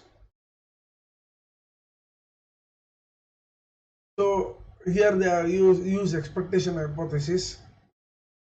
Now we know that 1 upon 1 plus y1 equal to 1 upon 1 plus r1. Therefore, y1 equal to r1 equal to 12.01. So as per expectation hypothesis, YTM at the end of 1 year of a 1 year bond for 1 year bond is same as 1 year forward rate today. Therefore, what is the price? 1000 upon 1.1201, that is this. So we are getting the value of the zero coupon bond, 1000 upon 1 plus r1. What is the next year? For the next year, it is 1 upon 1 plus y2 square equal to 1 upon 1 plus r1 1 plus r2. If you see the derivation of formula, what I did in the class, I have written this. So they have asked the exact concept in the question. So in the derivation, you can see this. So when you substitute this r1 and r2, you get y2 equal to 13.02. And for a 2-year bond, 1000 upon 1.13.02, 1000 divided by 1.1302 square will give you this. And this is what they have asked in the exam. So the second part, you could have done only if you have gone through that proof what I did in the class. See the formula, if you understand the concept, then this you can create on your own. You need not see the proof. So this was another tricky point or tricky thing in the question paper according to me. Okay. So in this particular question number 3, there is no theory.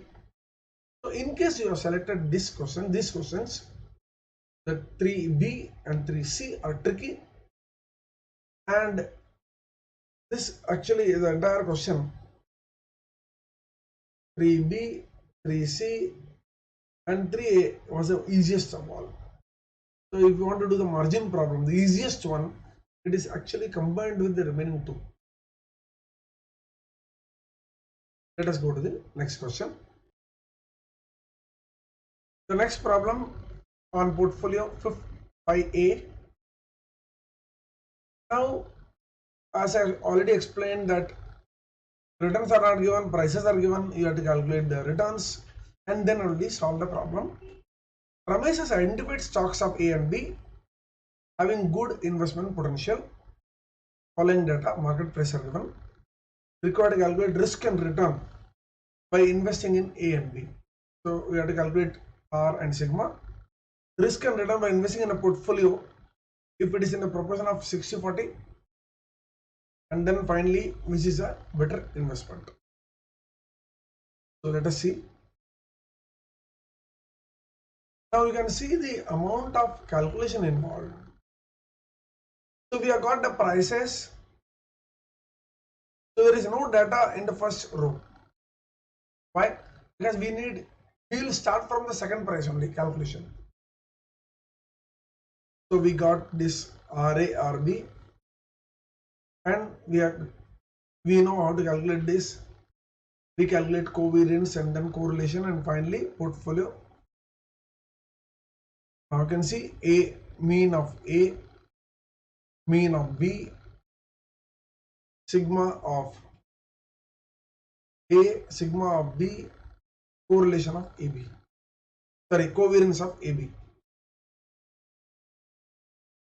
At this point, you can copy.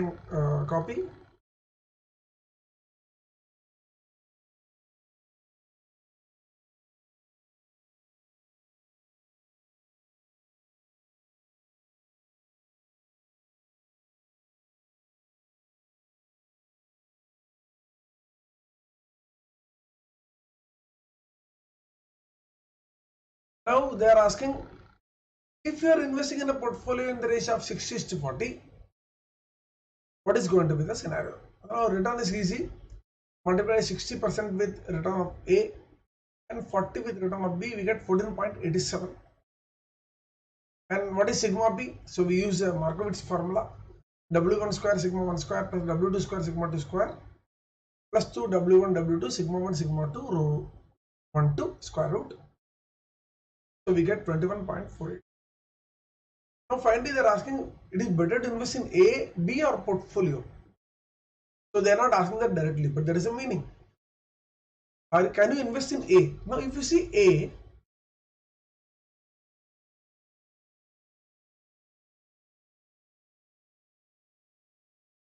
is giving a risk, A is having a risk of 32.21. Highest risk, but it is giving lowest return, 13.99. So don't invest in A. What about B? Investing in a portfolio is better as compared to A, as a portfolio provides higher return for lower risk. Okay, so investing in portfolio is better. So keep throw A out. That's all. However, we have to evaluate portfolio in B using coefficient of variation. So when you do that, you get portfolio CV as 1.44 and stock B CV as 1.51. Lower the CV. What is the formula for CV? Formula for CV is sigma upon mean coefficient of variation. Formula for CV is sigma upon mean.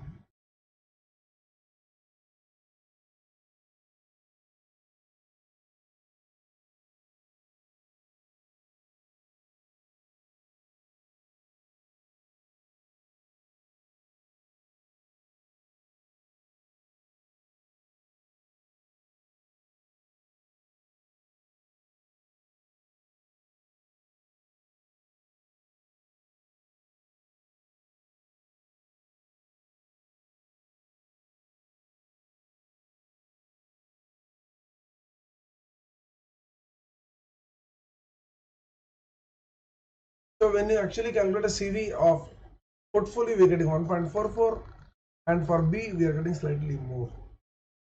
So lower the CV, remember numerator is sigma risk. So CV is a measure of risk. So lower the CV, lower will be, lower the sigma, lower will be CV. So select those CV investments which is lower. So therefore portfolio is better than B2. So we initially found portfolio is better than A. Because A is providing lower return for higher risk. Okay. What about B? B, we cannot compare directly. We have to use CV. And when we do that, we are getting CV of B slightly higher. Therefore, select the portfolio or create a portfolio for investment. So let us go to the next problem.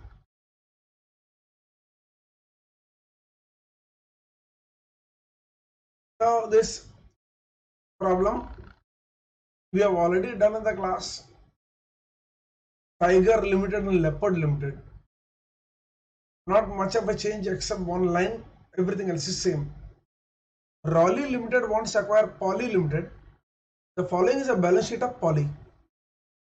So they are given the balance sheet here.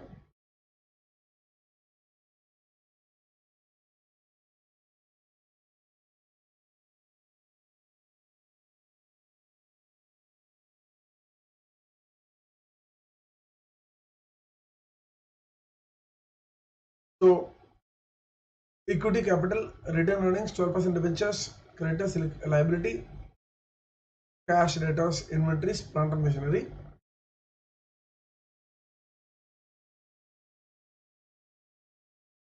Now shareholders of Poly will get one share of Raleigh at current market price of 20 for every 2 shares.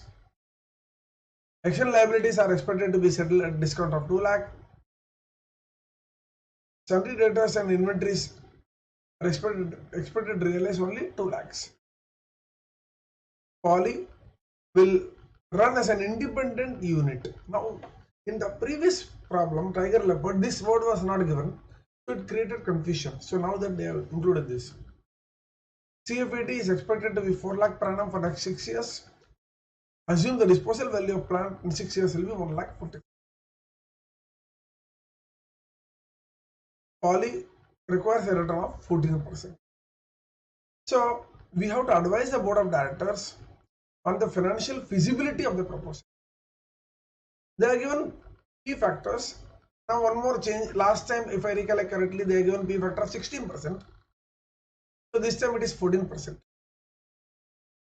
So there is almost ditto problem has come, and for 8 marks, it is really 8 or 6 marks. Let me see. 6 marks.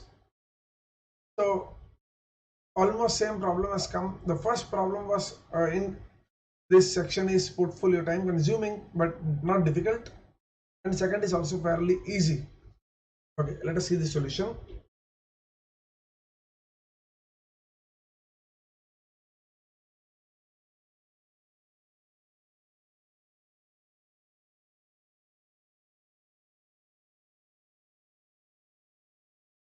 Now what Raleigh will give to Polly? Now Raleigh will give shares 50,000 because 1 lakh into 1 for every 2 share. So they got 1 lakh share. So 1 for every 2 will be 50,000 into 20. Then settlement of external liabilities.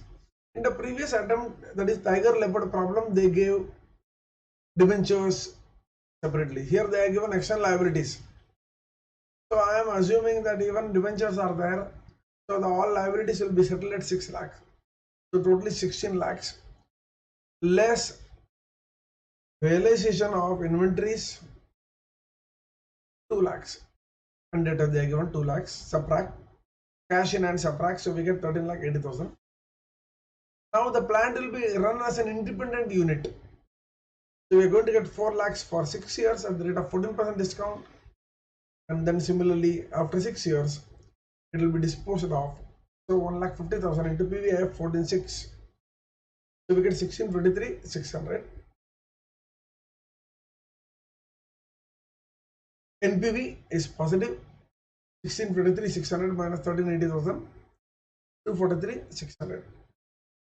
Since NPV is positive, we are getting NPV positive. So what is the message? I should take over.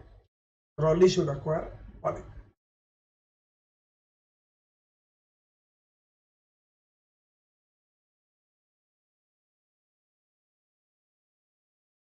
So you can pause here and copy this.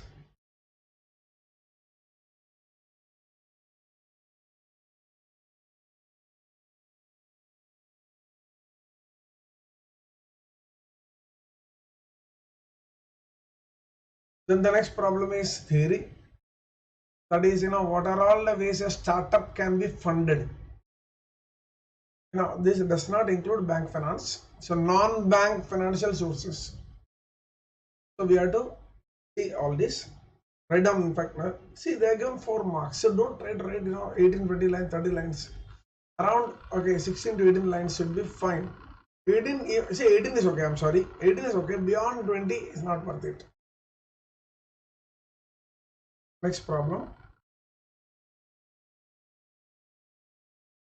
So this is a question which came from out of syllabus, but not very difficult if you know finance to the core. If you know finance to the core, then you don't require formula or past knowledge. You can create on your own. Anyway, let us see the problem. The balance sheet of Century Limited is given. So they are given total assets put in 100 lakhs. Sales for the year is 600 lakhs and expected to grow at 20% during the year. So now this year 600, 20% growth means it will become 720. 6%, 600 into 20% is 120. 600 plus 120 is 720. Profit margin and dividend payout ratio are 4% and 50%. So they are given this. Company further desires that during the year, sales to short-term loan and payable should be 4:3. So they want to maintain this mix. Okay, Ratio of fixed assets to long-term loans should be 1.5. Debt equity ratio should not exceed 1. So we are required to determine the amount of external fund requirement, the amount to be raised for short-term, long-term and equity funds. Okay, now we have to find out external fund requirement. Now when you require funds, when you are going to grow. By how much you are going to grow? You are going to grow by 20%. How you know that you are going to grow by 20%? Because my sales is going to increase. That is predicted.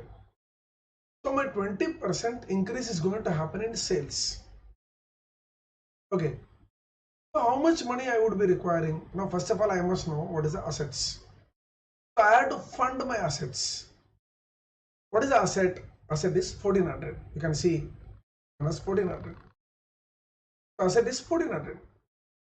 So assets minus whatever payables you are having.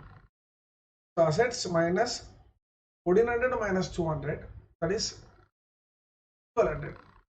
So this 1200 is what you want to actually fund.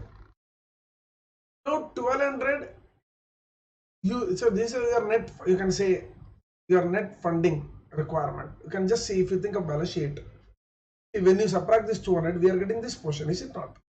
So they are asking how much this should increase. So 1400 minus 200 will be 1200. That 1200 will increase by 20%. So 1200 into 20% is how much? 40. 240 is one figure which you want to fund.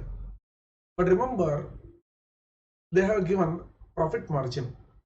Now profit margin they are given here, you can see here, okay, is 4%. Profit margin is 4%. So in terms of sales, what is sales? Sales is 600 lakhs. 20% increase means 720 lakhs.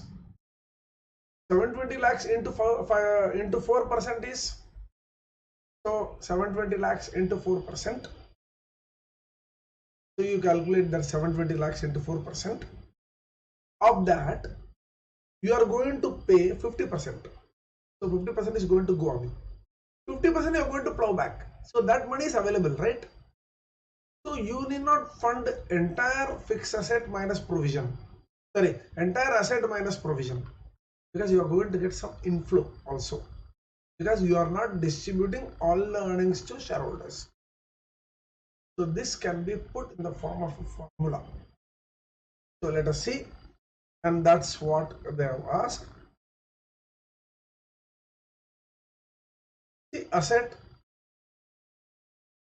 minus payables, okay, into delta S upon S. So ultimately, that's what I was telling. So we are asset 1400, payable 200, 1400 minus 200 is 1200. So into 20%, you can say delta S upon S. So into 20% minus profit margin in rupees, that is sales 720 lakhs into 4% into 1 minus dividend payout. Because this I have subtracted. Why? Because there is a plowback. So to the extent of plowback, I need not fund. I have to fund the remaining only. The external fund required is nothing but assets minus provision payables, whatever it is, okay, into increase expected. I'm expecting increase of 20% in the asset size minus whatever you are going to plow back. And that is the answer for this. So you can see here, assets 1400, payables 200, sales for 6 years, current year 600 lakhs, S1 projected sales next year 20% increase, that is 720 lakhs, delta is increase in sales 120 lakhs, profit margin 4%, dividend payout. So you can see 1400. Now what I divided by 600 we are written because this is 120, remember. We could have written directly in percentage terms.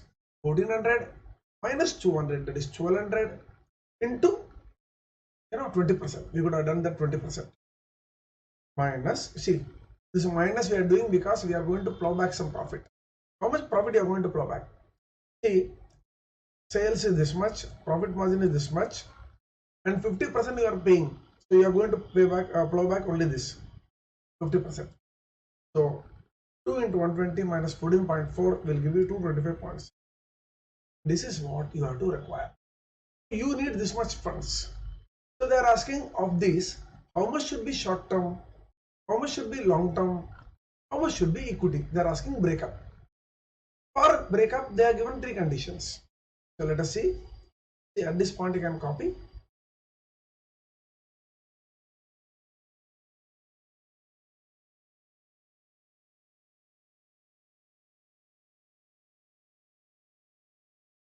Now, determination of mode of raising funds, short-term borrowings. Now they are given target sales to short-term loan should be 4:3. And target sale is 720 lakhs. Now short-term loan should be 3 by, that is, it should be 4:3. And if target sale is 4, short-term loan should be 3 part. So we are getting 540 lakhs. So what is the current short-term loan? Now current short-term loan, okay, and provision is 500 lakhs. So how much you want? I want 540 lakhs. How much additionally you have to borrow? 40 lakhs. And that's what I have. The current is 500, but it should be 540 because we need to meet the 4:3 guideline. So we have to borrow 40 lakhs short. Okay, you can copy this part. Then long term. So they are given ratio of fixed assets to long term loans should be 1:5. Now what is a fixed asset? So we have to find out. Therefore, knowing sales increase 20%, we know that investment in fixed asset will increase proportionately. So we have to, so 1.5 equal to fixed asset is 600, 20% increase divided by long term loan, it comes to 480 lakhs. Already we have 400 lakhs in the books. So we have to increase by 80 lakhs. 80 here, 40 there, 120. So the balance, okay, external fund required is 225.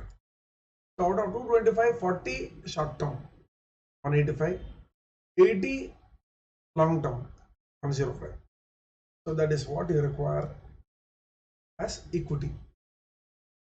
So we have to verify. They are given debt equity ratio should not exceed 1.5. So we have to verify. See, D is a long term debt, current plus additional, 400 plus 80, 480. E is equity, current and additional plus reserves. So that comes to 645.60. So debt equity comes to less than 1.5. 480 by 6. We get the answer. So at this point you can copy.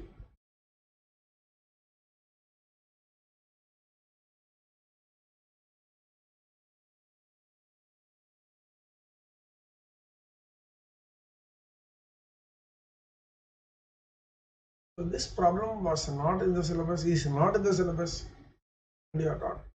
Not very difficult, but you should have told students should be prepared. You know, don't ask me that embarrassing question whether they will ask again like this. Tell you frankly, they should not ask. Now I want to tell you that institute has written a letter to all the students.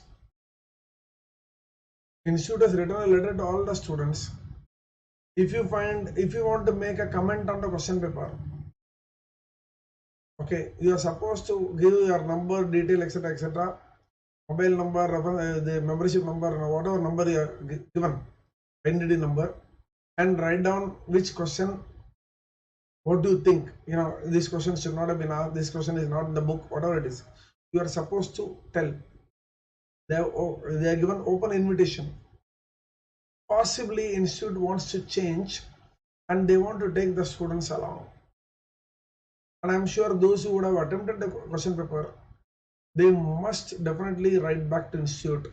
If they feel that they are not being, there is no justice, especially this question number 1A, even that EFC transit period, you know, general knowledge, you know, one may not have, you must write back to institute to get the things rectified for future.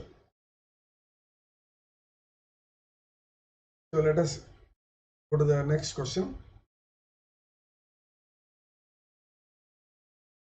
It's a fairly easy question.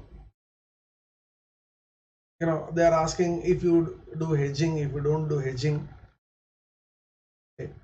And they have asked, they have some given last theory question again on securitization on participants. And they have asked risk inherent integral part of market, discuss. The question has come directly from the risk management chapter.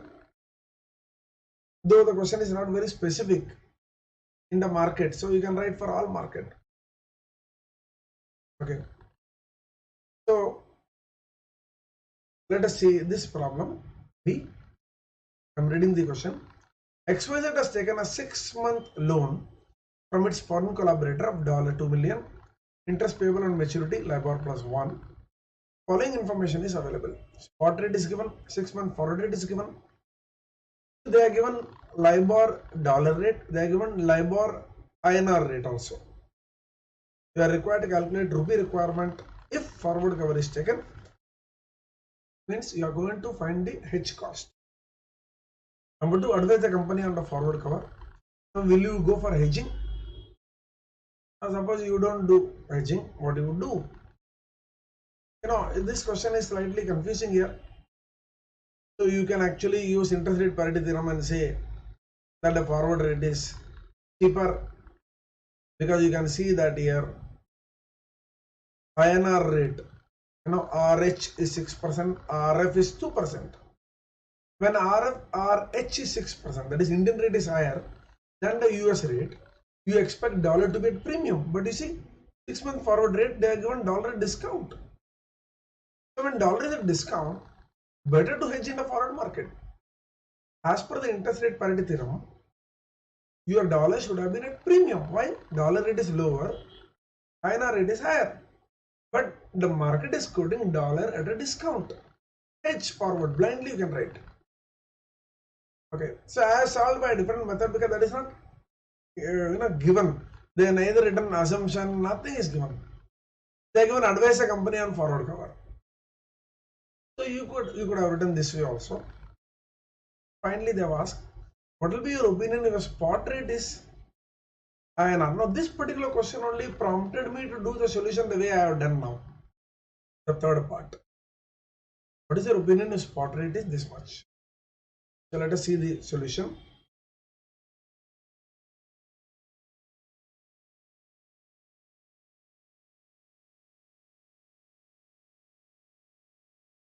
Now, loan amount is $2 million.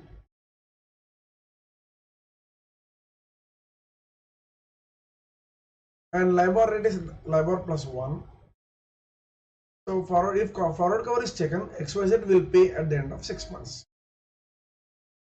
So loan rate equal to 6-month LIBOR plus 2% plus 1% equal to 3%. So I am going to, what is the loan rate? Is LIBOR dollar is 2%, 2 plus 1, 3%. So 3% on 2 lakh is 2030,000. 6-month forward is 4575. So we get 1389, 68745. Suppose you don't take forward cover, what you will do? You can buy in spot and pay. You can buy in spot and pay, but pay 6% to Indian bank. So I told you that we can do in interest rate parity theorem format also, but I have done in a different manner. See, the question is ambiguous, therefore, so what we have done is, if forward cover is not taken, XYZ can buy dollars in spot using INR funds and pay INR loan at the end of 6 months. INR funds required is 2 lakh into 68.5275, this much. Then the cost of rupee borrowing will be this plus at the rate of 6%, we get this. So we can see this more, obviously it will be more. We have seen that as cost of forward cover is lower, XYZ go for forward cover. Then finally they have given what happens if spot rate is this one. At this point you can pause, right?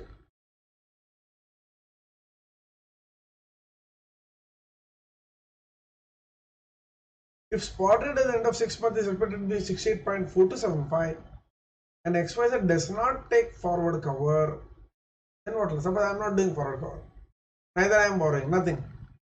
I'll wait. At the end of 6 months, what is the spot rate? Spot rate is 68.4275. And this is cheap. You can see it is cheaper than this. In this case, we can conclude better to remain unhedged and settle the payment at the end of 6 months by purchasing dollar in spot. Settle at the end of 6 months. This question again carried 8 marks. So fairly easy problem. And as far as theory is concerned, you got a choice, as we already. So where we at the end of the paper, what is going to be your feeling? Your feeling is, let us see one by one. Let us see one by one.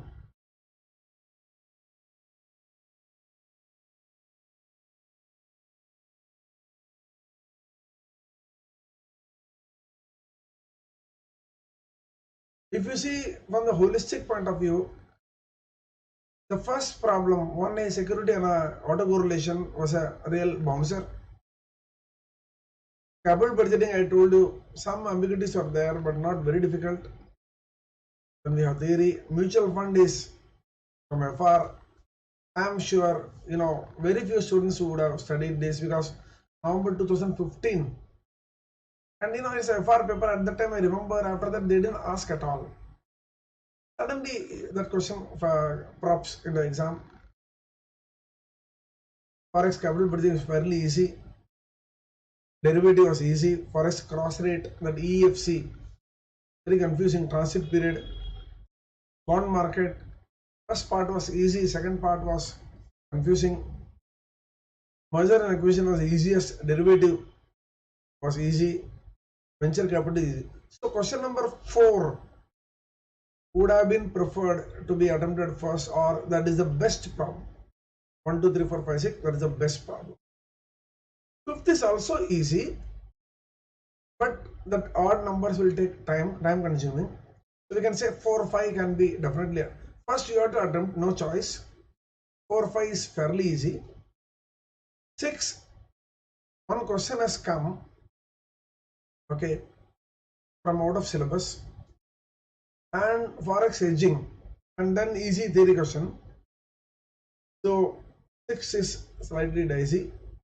Now you have to select between 2 and 3. Suppose you are not in mutual funds, okay, and forex capital budgeting security. So 2nd and 6th are almost same. You can see that you will be trapped with one question where you will not be knowing. In case you are done mutual fund, then doing 2nd is the best option. So that mutual fund accounting problem, the 2, 4, 5 will be. Now this forex cross rate, EFC, if it is going to the transit period or all, if you see, you get a bit panic. But 3A is easy, mark to market margin. So we can say that 3 and 4, 3C first part is easy. So we can say that 3rd is also okay. So we can say 1, 3, 4, 5, 6 or 1, 2, 3, 4, 5 would have been the questions you would have attempted. Now what is the message we are getting? And that is the most important thing you should take. Those are going to give May 21, November 21, etc., etc. What is the message you are going to carry?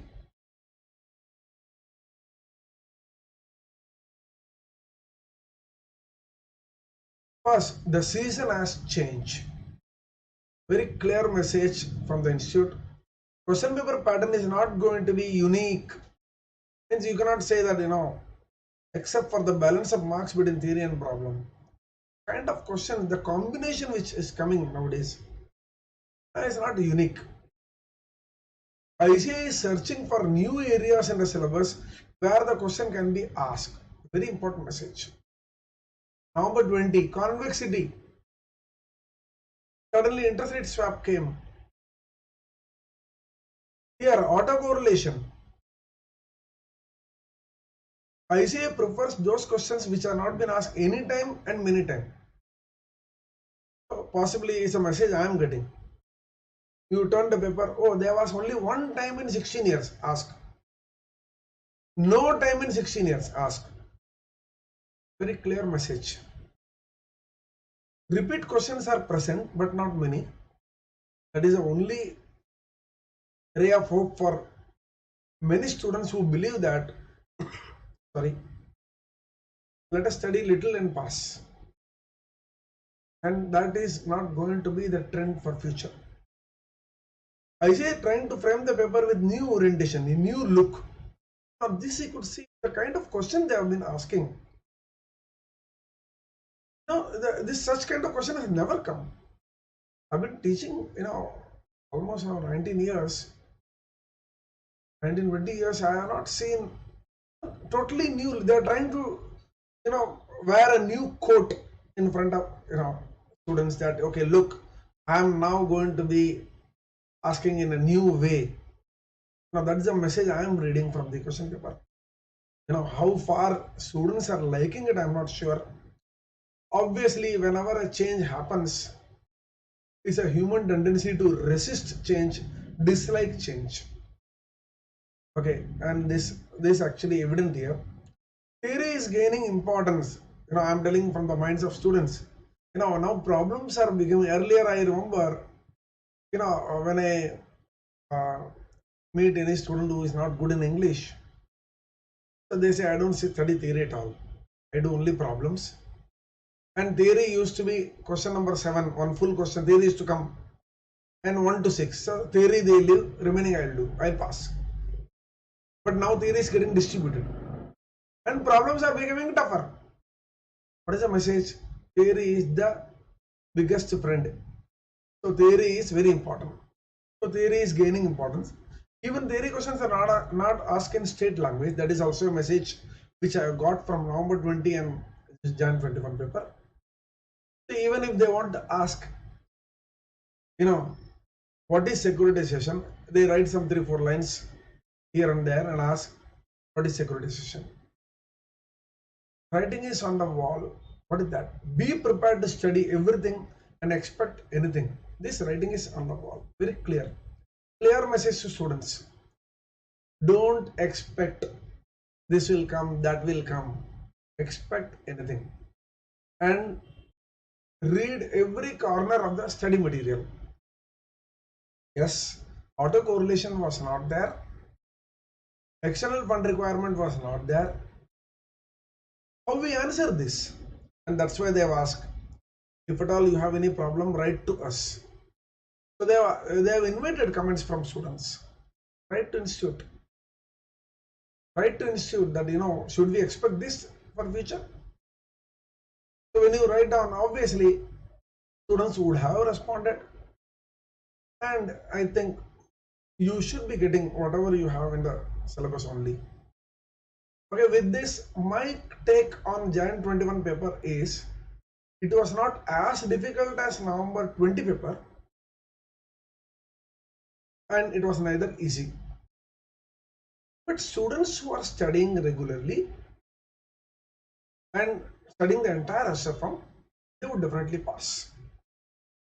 Why? Because many questions are there where you could have answered. I told you in between that scoring 70 is not a big deal. Whatever I have dealt in the class, I was just taking stock. Around 88 to 90 marks are covered in the class. Unfortunately, this autocorrelation and external fund requirement is totally 12 marks straight away out. Okay, so when you actually remove all this, automatically you land somewhere around 90s only. So whatever we have done in the class, it is enough to pass. So again, the same message, whatever we have done in the class, do it very well. And in finance, the biggest advantage is that is, you need not fear that only if I complete the answer right from top to bottom, then only I'll get marks. Partial marks are awarded, and that is the biggest positive in finance. Okay, with this, I wish you all the best for future. Think positive, be brave, be mentally strong. Expect the first question will always be a bouncer, so that you are prepared mentally. Because generally this kind of shockers will definitely come. Remember, you are at a professional level. When you go to work and take big responsibility, oh, big job has come, you faint. This can't be accepted. Be mentally strong, have self-belief. Whatever you do, do well. Okay, wish you all the best. I hope this discussion would be extremely useful for you to prepare. Thank you.